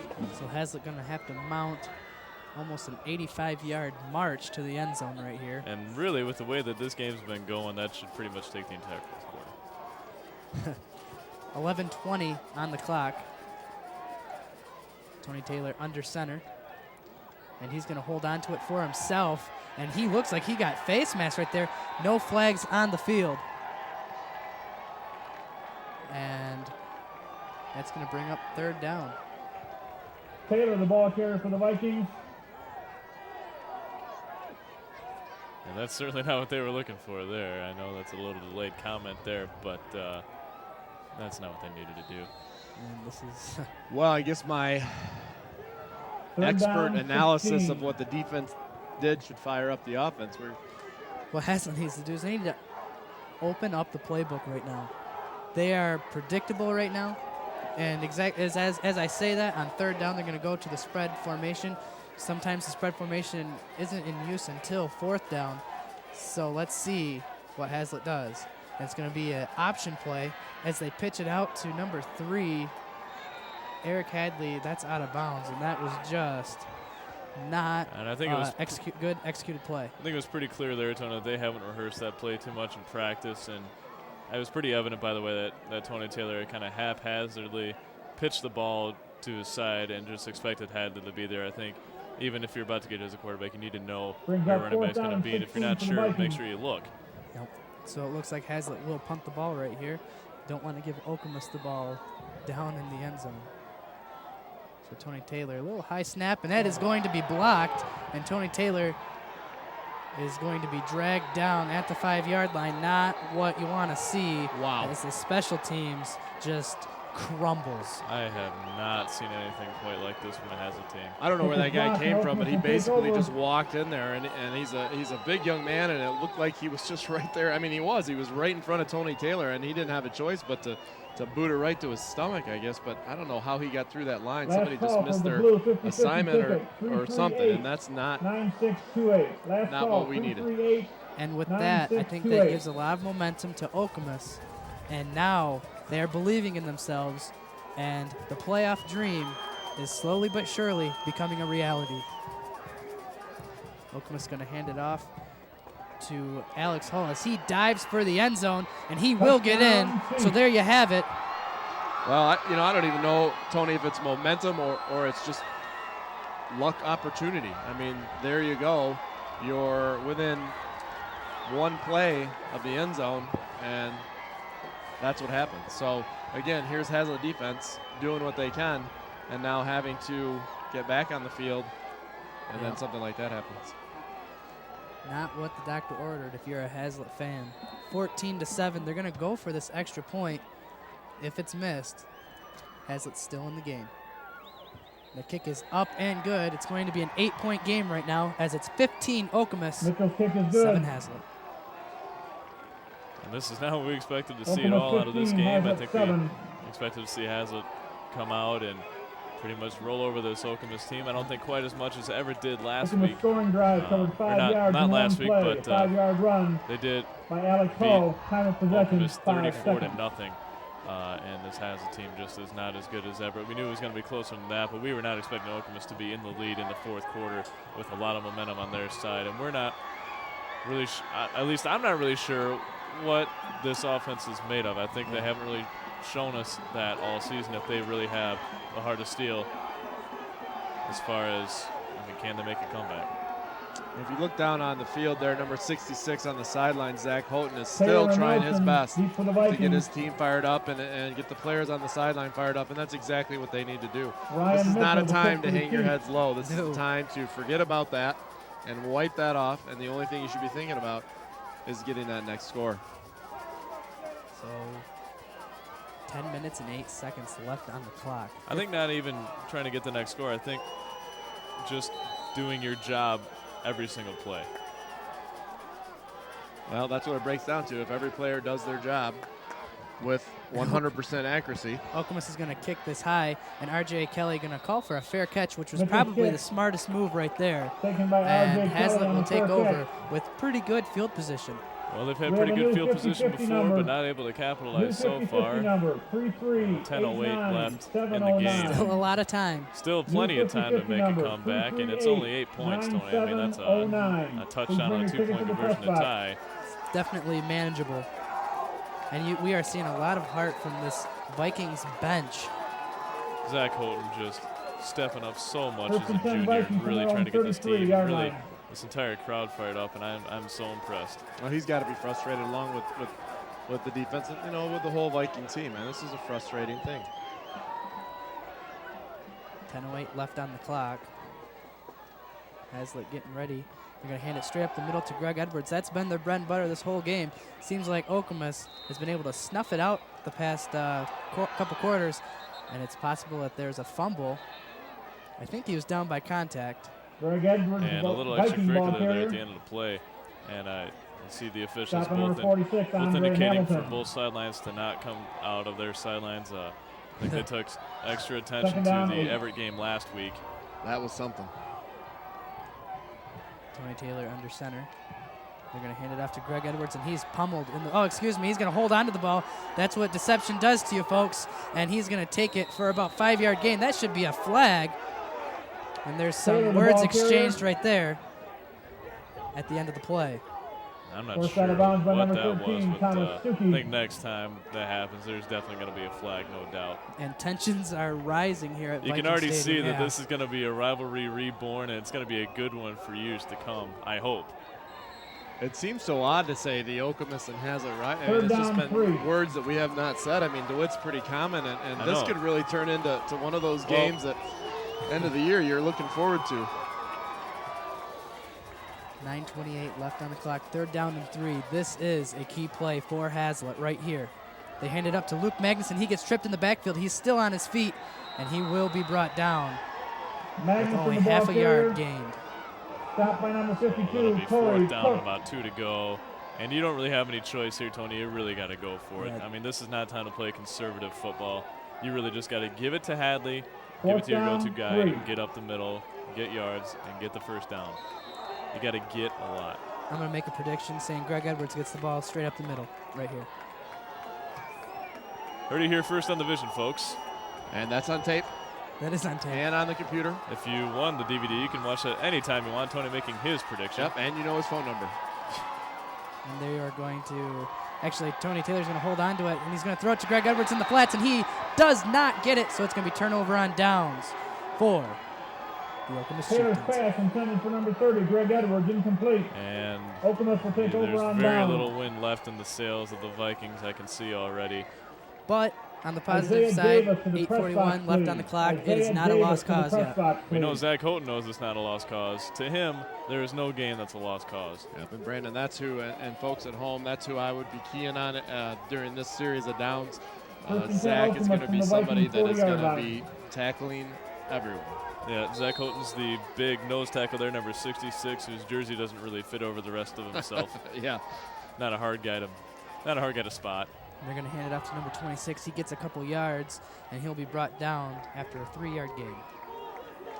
This defense, they really do play together as a team, and they gel very well, and they adapt quickly.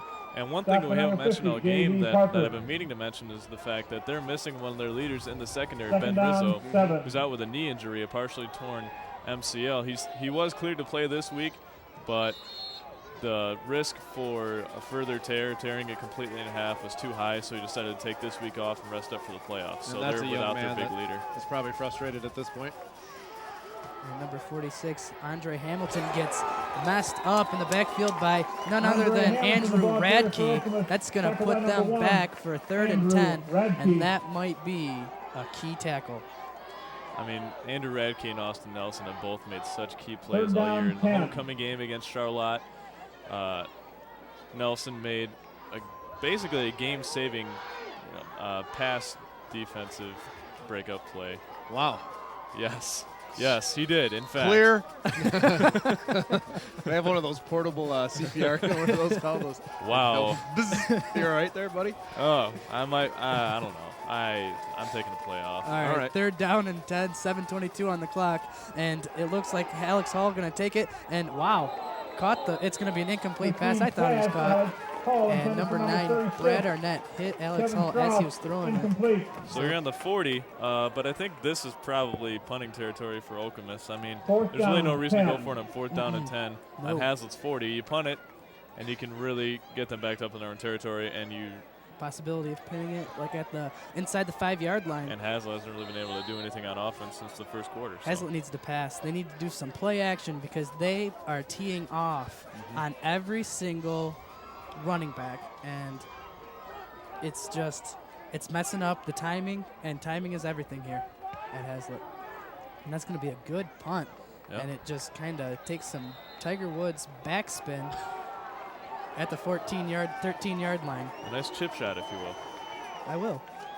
Polino's punt goes out of bounds on the Vikings' 13-yard line. We don't cover golf here in this division, but it could be something we could pick up on, We do have a pretty good golf team here. Yeah, we do. Yeah, won the state championship last year. Chris Moore, the leader of that team, And already signed with Go ahead. I'm sorry. Already signed with Michigan State University on a full ride golf scholarship, and he's just been a great player at pretty much his entire life.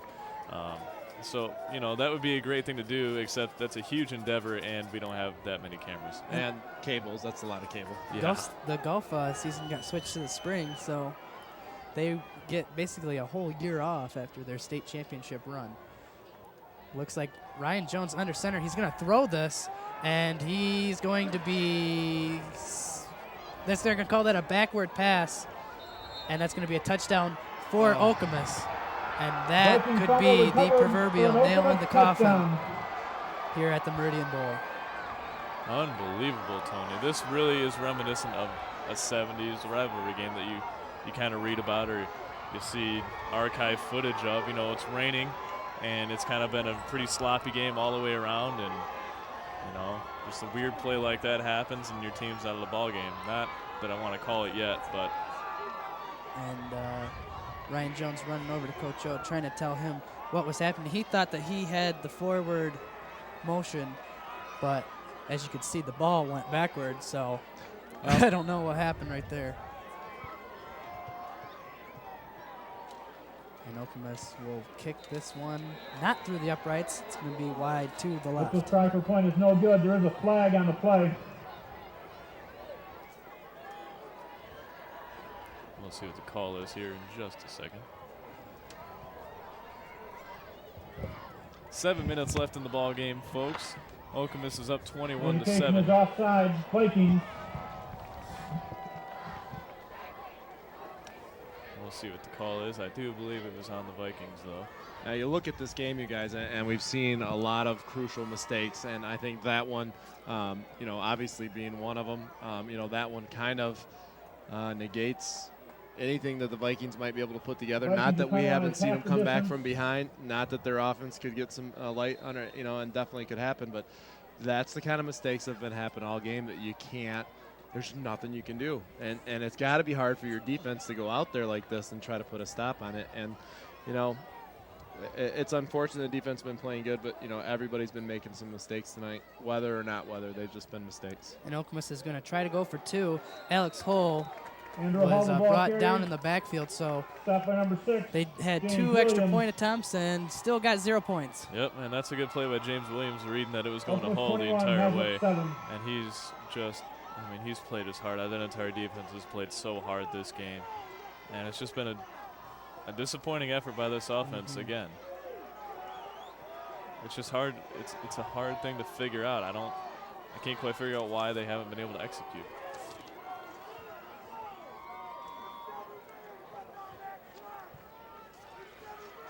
As we take a little bit of break here, we have seen the Vikings come from behind. You guys said it. There's 7 minutes left to go on the clock.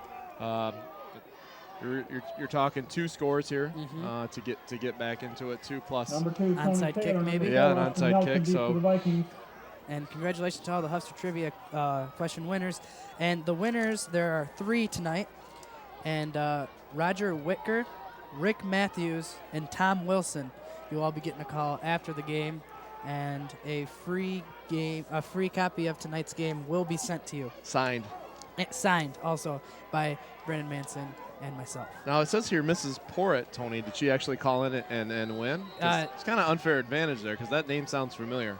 She did call in, and she said she didn't have any help by Mr. Porritt, but we were only allowed to get 3. I believe she graduated from here, didn't she? Yeah, I believe so. I believe so. Yeah, so she, I mean, she's kind of a sports enthusiast anyway. She might have run, I don't think she graduated in 79, maybe 80. She said that, like, one of her friends, or I think it was like her brother or someone that she knew, was the quarterback for Okemos in 79 and 80. So that's how she knew the question. She probably brags about it every day. Well, she bragged about it on the Huff's Trivia Question Hotline. Well, just so she knows, I don't think she graduated in 79. Hope she knows I'm just kidding there, Brandon. And Tony Taylor back in play, and Luke Maxson takes it straight up the middle. And first down is something that I think Hazlitt needs to pass. Number 23. It's a good idea. I mean, first down, what do you have to lose? I mean, you could maybe open it up a little bit. It doesn't, it doesn't make you do that third, fourth play, that third, fourth down play that you're not really sure like that option. And that's something you could do possibly first down. But I tell you, the way that the ball is dropping and the mistakes that we're making, I don't know. It'd be hard to be risky at this point, but I think you almost have to. And it's something that I really don't want to say, but I think I'm going to. I think that this coaching staff has been pretty feckless this year. Tony Taylor going to hold on to the ball, and he's going to take it up for about 2 yards. I'm not sure you want to call out the entire coaching staff. You can't call out Woodworth. You don't want to call out Woodworth. He's done a great job with this defense. You have really nothing to complain about this defense. I mean, they've played great all year. And the views expressed here on the Vision 22 aren't necessarily not necessarily reflective of the Vision 22 itself, but perhaps or its station manager. Or its station manager, Brian Town. He's just doing his job. But technically, and Tony it does have some valor to what he says, and also, you guys, and we've always been pretty fair as far as trying to commentate this game as fair as we can, and that's definitely something that needs to be said. Ryan Jones on the run, and you can just see the inexperience play right there. Didn't know who to throw to. Maybe he should have just thrown it out of bounds instead of throwing it like that. And I know we don't want to speculate or anything, but why is Reggie Duncan not in the game? He's got a lot of experience already under center in varsity games, and especially in big games like DeWitt. I mean, he's played.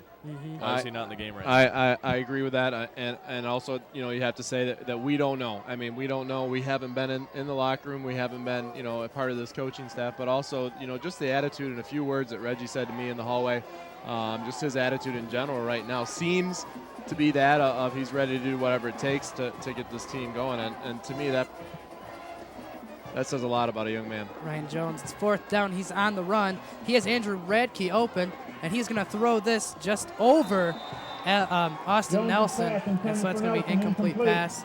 5 minutes and 32 seconds left on the clock as Okemos takes over on downs. That should be about the ball game, I would think. There's 5 minutes and 32 seconds left. Hazlitt's down by 2 scores. Hazlitt Band Boosters invite you to the Holiday in Hazlitt Arts and Crafts Show right here at Hazlitt High School tomorrow, October 20th. It runs from 9 until 4, over 150 booths. Thank you for supporting the Hazlitt Bands. And while we're on timeout, and we've been talking for quite some time, we've been talking at you for a while, we're going to throw to a commercial. We'll be back in a second. First and 10 Okemos from the Vikings 35. Or maybe not, Brandon. We'll see. Brandon's trying to direct from the booth up here. We need one of those guys on the field with the red hats. Maybe if the commentators actually help set up and break down, we'd actually listen to them in the truck. But that doesn't happen, does it? They work hard enough during the week getting statistics. Yeah, I saw a lot of that this week. Just like those highlight videos you're putting together for each game, too, right? Danny Foligno takes it up the middle. Yeah, well, I'm making some highlight films, yeah. Season's over. Hey, we still have the end of the year Vision Rewind. Season not That's over true. yet. Well, it's not over. It's over for us, probably. Yeah. No, there's playoffs. Well, they probably won't be here. They probably won't play And here. even if they are here. I thought you were just talking about general football highlights. No, I meant us, like the commentators here. Yeah. You notice I say us and commentators. I'm Right. one of you guys now. Well, I true. know. I'm in the club. I mean, sort of. Do I get a cool shirt or anything? You get a card. As soon as we get cool shirts. Okay. I'll let you know. Danny Foligno's going to take this to the outside, and he's cutting it upfield and thrown out of bounds, and that's probably the best thing that Hazlitt's done. So Foligno, 4 the ball minutes and carrier. 44 seconds as the clock stops. I don't Full set think of this bounds is the by number outcome 9, Brad Arnett. that I can tell by Brandon and Tony. I know you guys are really care deeply about Viking sports and Viking football, but I don't think this is the outcome that anyone expected. Maybe a close loss. I don't even think anybody thought it would be a close loss. I don't even think anyone thought it was going to be a Third loss. down, No, probably 5. not. Well, you could kind of tell that this team was almost looking over the Okemos team because they did go 2-8 last year, and it's kind of an And expected win. They are, like, in the playoffs. You mean Hazlitt? Yeah. Yeah. So you think, 6-3, that's no big deal. We're in the playoffs. And Hull breaks a tackle, and he's going to be taking it inside the red zone. Alex So Hull, the ball Okemos carrier. in pretty good position to score. Well, does a loss here though affect our draw Yes. drastically? Good. Being a Class A school, being a larger school. It possibly could. I think. Okemos, I mean, It very well could. Yeah. I mean, No. if you lose this game, and First and 10, Okemos It's to the getting closer Vikings and closer every 21-yard time. line. there's a few years there in a row that we just expected. This was right before you guys, and then during your tenure here at the Vision, where we just knew the game was going to be home for the next 3 playoffs. Or it was pretty for sure for the first Foligno, 2 the ball anyway, carrier, and shot more number likely 9 than not on that net. that third one. The third one could possibly be here too, and then the offsite game. Yep. You have to have the offsite game before the one, and Second that was a down, fun time 9. because it was very reflective of the first season that we were here. We went to Jackson, down to Jackson High School, Whittington Stadium, and taped the game down there. Well, we did that again, during the years that you were commentating. It was just a great time. And, and unfortunately, I was not able to go to the last 3 That's right. playoff games because I was entrenched in musical season. Because Which once you November are hits, right now. Yes, we are in the thick of it. And it looks like Hull is going to take that up the middle. And this Hazlitt defense showed that they're not going to give up. And I like seeing So that. much heart. Yep. They play with so much heart. And even if Hazlitt loses right now, they're still in the playoffs. They are. And that's Call 10 years on in a the row carry. That is, I for mean, this Hazlitt. as team. Hooper and much Holden on the stop for as the we Vikings. do As we badmouth the Third coaches. down. on the air on our school station, and we As become you less and less badmouth the popular with coaches. every Yeah. word that Oh. we say. Hey, never mind. But you're right, and that's something that I think at Hazlitt we get spoiled with our football team. That gosh, I remember when I was playing for the mighty Mounties down in Jackson, we would have done anything, and I think they would this year to get in the playoffs, and so we cannot let a game like tonight overshadow that because they've had a great season and they're going to do well in the offseason as well. 3 minutes and 10 seconds. Alex Hull's going to take this to the outside. Looked like he was going to pass it for a second. Found a seam. He's still on his feet, and he's going to be shy of that first down.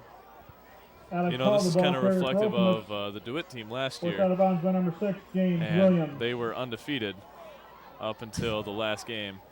And they lost to St. John's. And it was kind of fluky, but I think they kind of overlooked St. John's. And this is kind of the same deal, I mean, they're in the playoffs. 4th down, 4. True. Now, Brandon seems a little incoherent right now. It's because he's texting on his phone while he's commentating. He can multitask. He though. can multitask. I can't really multitatask You should in see any him other area drive of my and life. text at the same I time. would not I do like to do not that. do that. That is unsafe and ridiculous. But you do it. I don't. 3:02 left on the clock. 4th and 4. Okemos is going to go for it, and it looks like Hull got enough for that first down. So tick, tick, tick, tick, tick, tick, tick. Ryan, I can hardly use T9 word. Alex Hull, the ball carrier. T9 word baffles me to no end. Shot by Hilton Texting and does. I don't really Varsity. see the point in it. I mean, can't you just call and say the same thing? I mean, You could, but where's the fun in that? You I don't know. It's are not very fun. old. I'm not old. Well, You okay, are- you're right. Yes. 2:58. But I could call and say like TTYL BFF, Brandon, faster than you can First text and it. goal from the 10-yard Not line. if I had T9 word. Maybe not, but you don't know how to use Maybe that. that's something we can get on the announcements. You And know, doing maybe BFF T9 word probably wouldn't work out so well. I don't know. I don't know. Crazy. He's gonna try it. 2:50 left in the game, folks.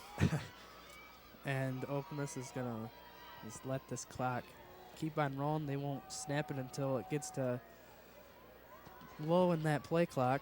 And they're going to hand it off to Danny Foligno. and just and when I say hand off, I really mean snap it to him. Right. Yeah. I like this offense. I've always, when I saw it up in Silverdome for the first time, I don't know, I like it. I thought it was really cool, and it's probably because it worked really well for Menominee. Is that right? Menominee. Yeah, Menominee. Well, Anyway. Do-do-do-do-do. I knew that was coming.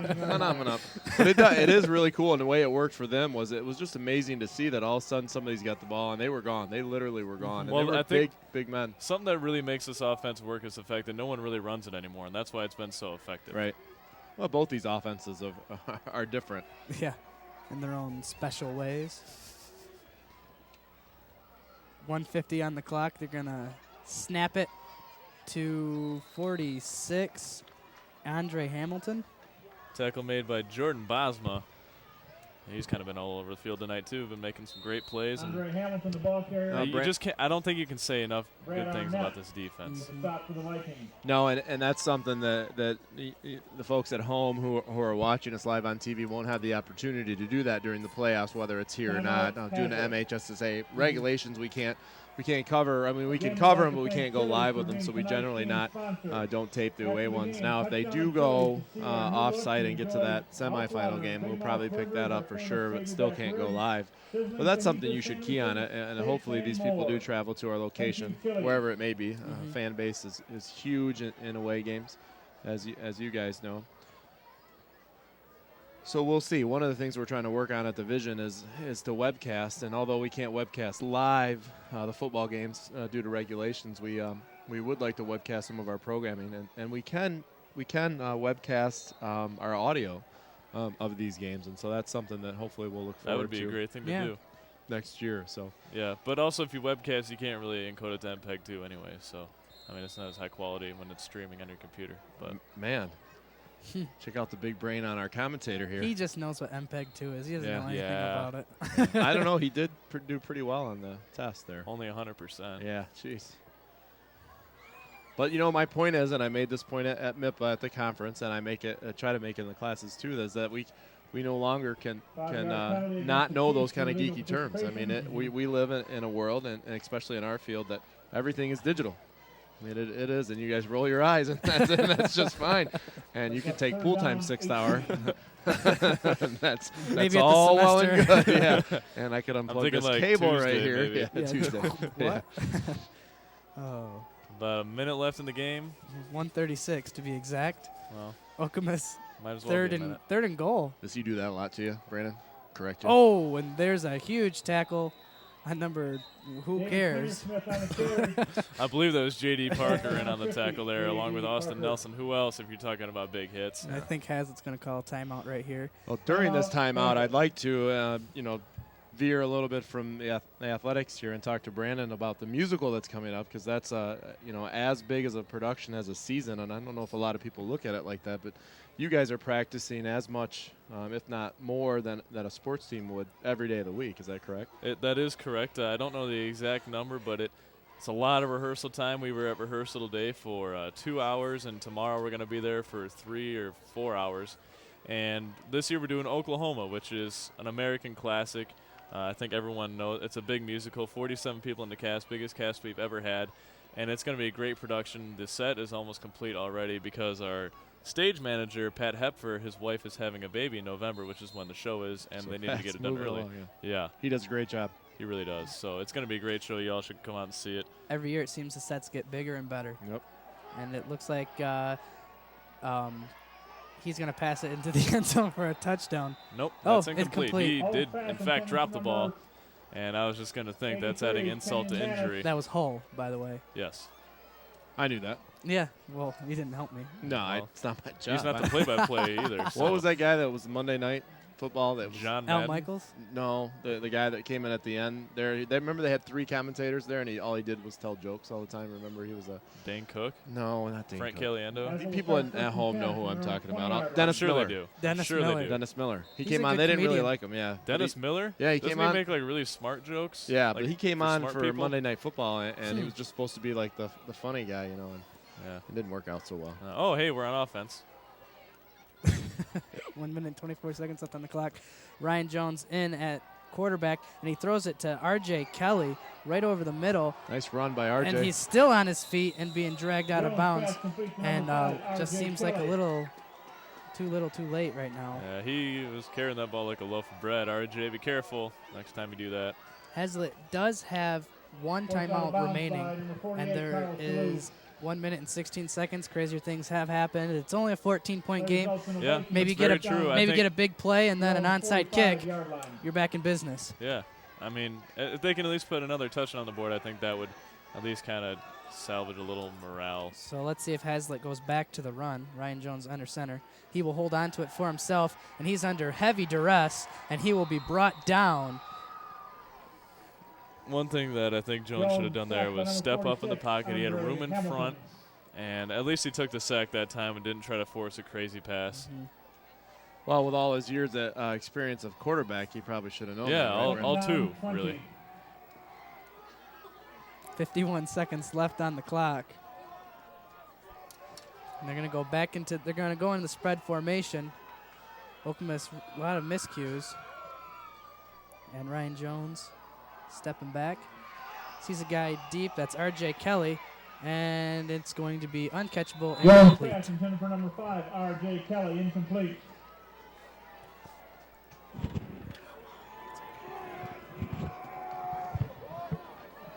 Third down, 20.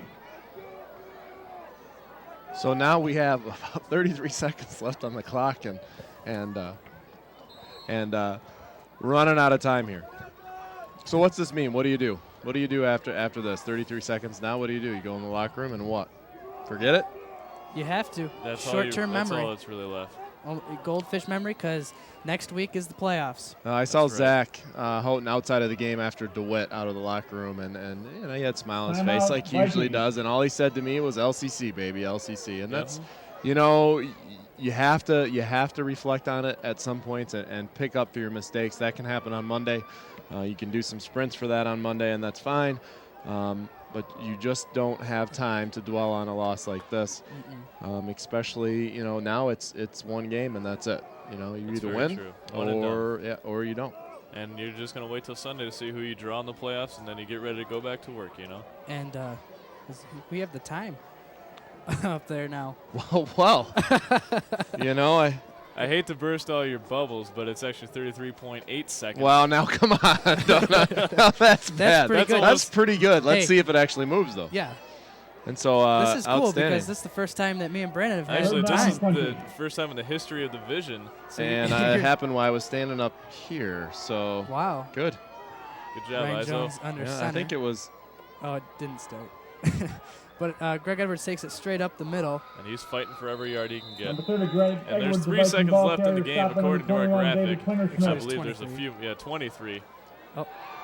Well, they're getting there. Oh, and they got the Gatorade bath across the way for the Okemos coach. How long has it been since they've been in playoffs? Very long time. Yeah, I don't. It's been a long time. I mean, good for them. Oh, yeah. You got to be happy for the Okemos Chief. No, you really don't if you're a Hazlitt fan. Oh, no, you have to be happy for them. This team went through a 2-8 season last year. Good point. They deserve everything. They fought their way into a playoff berth. This is the Hazlitt High School television station, Division 22, and, you know, we're supposed to provide, you know, I guess you could say biased, but at the same time, you got to be happy for the Okemos Chieftains. I mean, they've made such a comeback, and they've made the playoffs, and the fans are all over there ready to rush the field as soon as they get back over there, and you got to be happy for them. And for us, it's kind of a bittersweet moment. This is the last game that we will ever commentate at Hazlitt High School, and it's so great to have Brian Town up here with us. I mean, he's really been a mentor and someone that we can really look up to, and you know, a great person to be around. And you've done so much for us, Brian. We thank you for that. Well, I appreciate that, and I also want to say thanks to you guys, and I hope as the Okemos high school fans come out, and that's good to see, you know, because that's something that they've been waiting for. And again, you guys are right, you know, unbiased, fine, whatever bias, but that is a nice thing to see. Okemos couldn't be happier, especially coming off that 2-8. So good for them.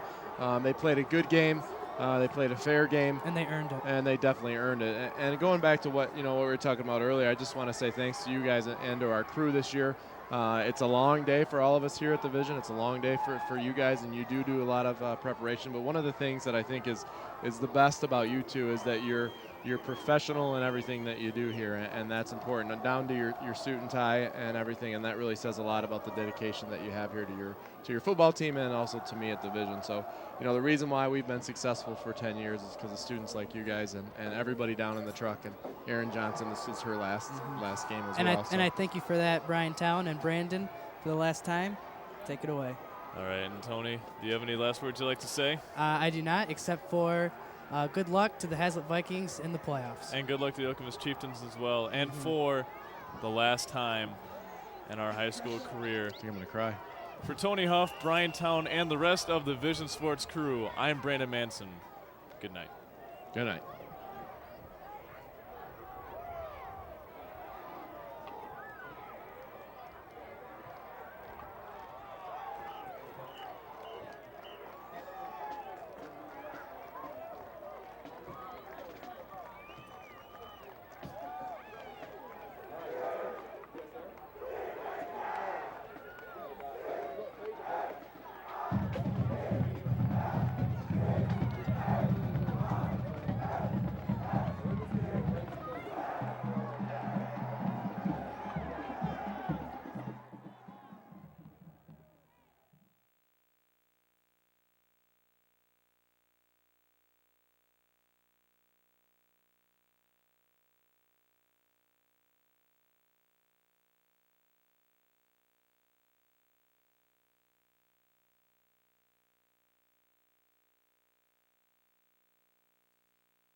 Just wing it.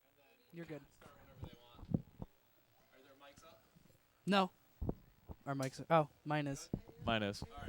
Hello, hello. Actually, it's like deaf on this ear, though. Yeah, that's fine. How's 4 look, okay? Okay, ready, and go ahead. It's a cold and rainy evening in Hazlitt, Michigan, as it's time to renew a rivalry that once was the biggest one in the area. Okemos comes into Hazlitt to take on a team that may once again. Cut. he lost his sheet. See, now you know the outcome. So. Hey, let's try to be as optimistic as possible. No, I know. I need my sheet, though. I'm freaking out. Where do you want it? Well, I don't know what happened to it. Anne Marie took it. Hold on. No, just keep recording. Okay. Yeah. Crap. This sucks. Oh, I'm freaking out. Actually, I want those headsets to make sure those come to me. Where'd that pen go? Okay.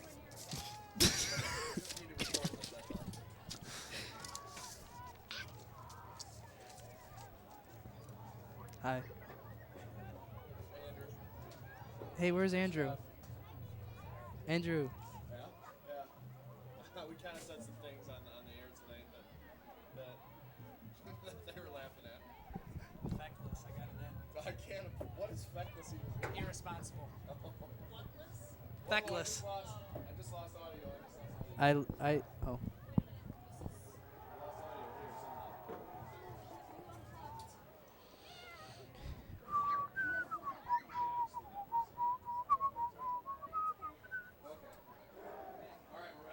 No. It's a cold and rainy October 19th, 2007. If you like old school football and rivalries, you've come to the right place. As Hazlitt prepares to take on the Okemos Chieftains. I'm Brandon Manson, and along with me, as always, is my good friend and co-host, Tony Huff. And Tony, this seems to be blah, blah, of a great game. Snap on, snap off, the sniper. Troglodyte. I should have used that one. It means cave dweller. We'll cut to black then. Hit pause too.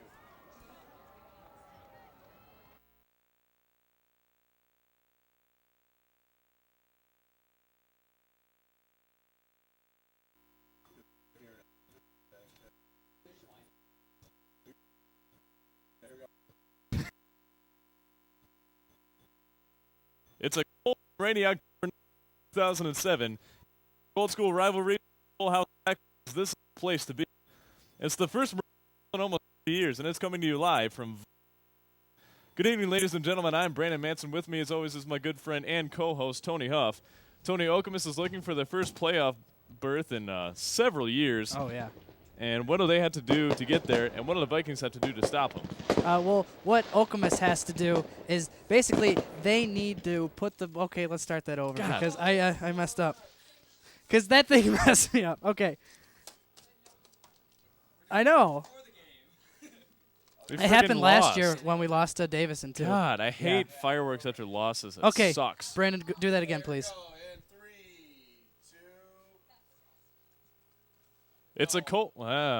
We're going to edit this in. It's a cold and rainy October 19th, 2007, and if you like old school rivalries and full house backfields, this is the place to be. It's the first Meridian Bowl in almost 30 years, and it's coming to you live from Viking Stadium. Good evening, ladies and gentlemen. I'm Brandon Manson. With me, as always, is my good friend and co-host Tony Huff. And Tony, Okemos is looking for the first playoff berth in several years. What do they have to do to get there, and what do the Vikings have to do to stop them? Well, Okemos, what they need to do is they need to win the offense and defensive line struggle. If they can blow Hazlitt's defensive line off and get those big gains, I think that they'll be able to win this game. Another thing is use the play-action pass. If they can get Hazlitt's secondary to be kind of guessing and just like not, they can get a big pass and get the win through the air. Absolutely, Tony, and I think that's really going to be a big test for this Hazlitt defense, but I think they should be all right. I mean, Okemos is running a new offense. They have a lot of confidence now. You know, they're 5-3, and they're looking for a playoff berth here, as I've already mentioned. But it's a single wing that they've been playing this season, and it's really worked well for them so far. And I don't think Hazlitt should have too much trouble stopping it. It's very similar to the wing tee. The wing tee is just the next step up from it, so I think they should be all right. And what Hazlitt needs to do is they need to get points early. If they can mount couple drives early and get a lot of points, that's going to put the morale of Okemos down. And just because they had a 2-8 season last year, I mean, just kind of remembering how that felt, and they lost 8 games, so I think that Hazlitt can, if they put points up early, that would be really beneficial. And another thing that Hazlitt needs to look at this week and not next week. Next week is going to be the playoffs. They've already clinched it, and they need to beat this team because this team's trying to go for a playoff berth, as we've mentioned many times. And I'm going to come back to that in just a second, but we need to move on just a bit here.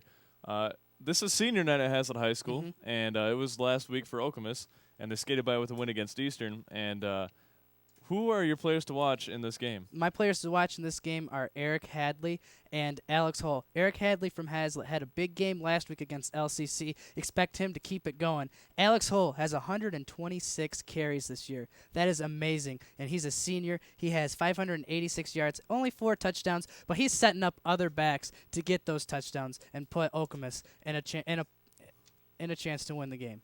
Yeah, and let's get back to this Okemos team and the fact that they had a 2-8 season last year, and they're looking for a playoff berth against a team that already has one.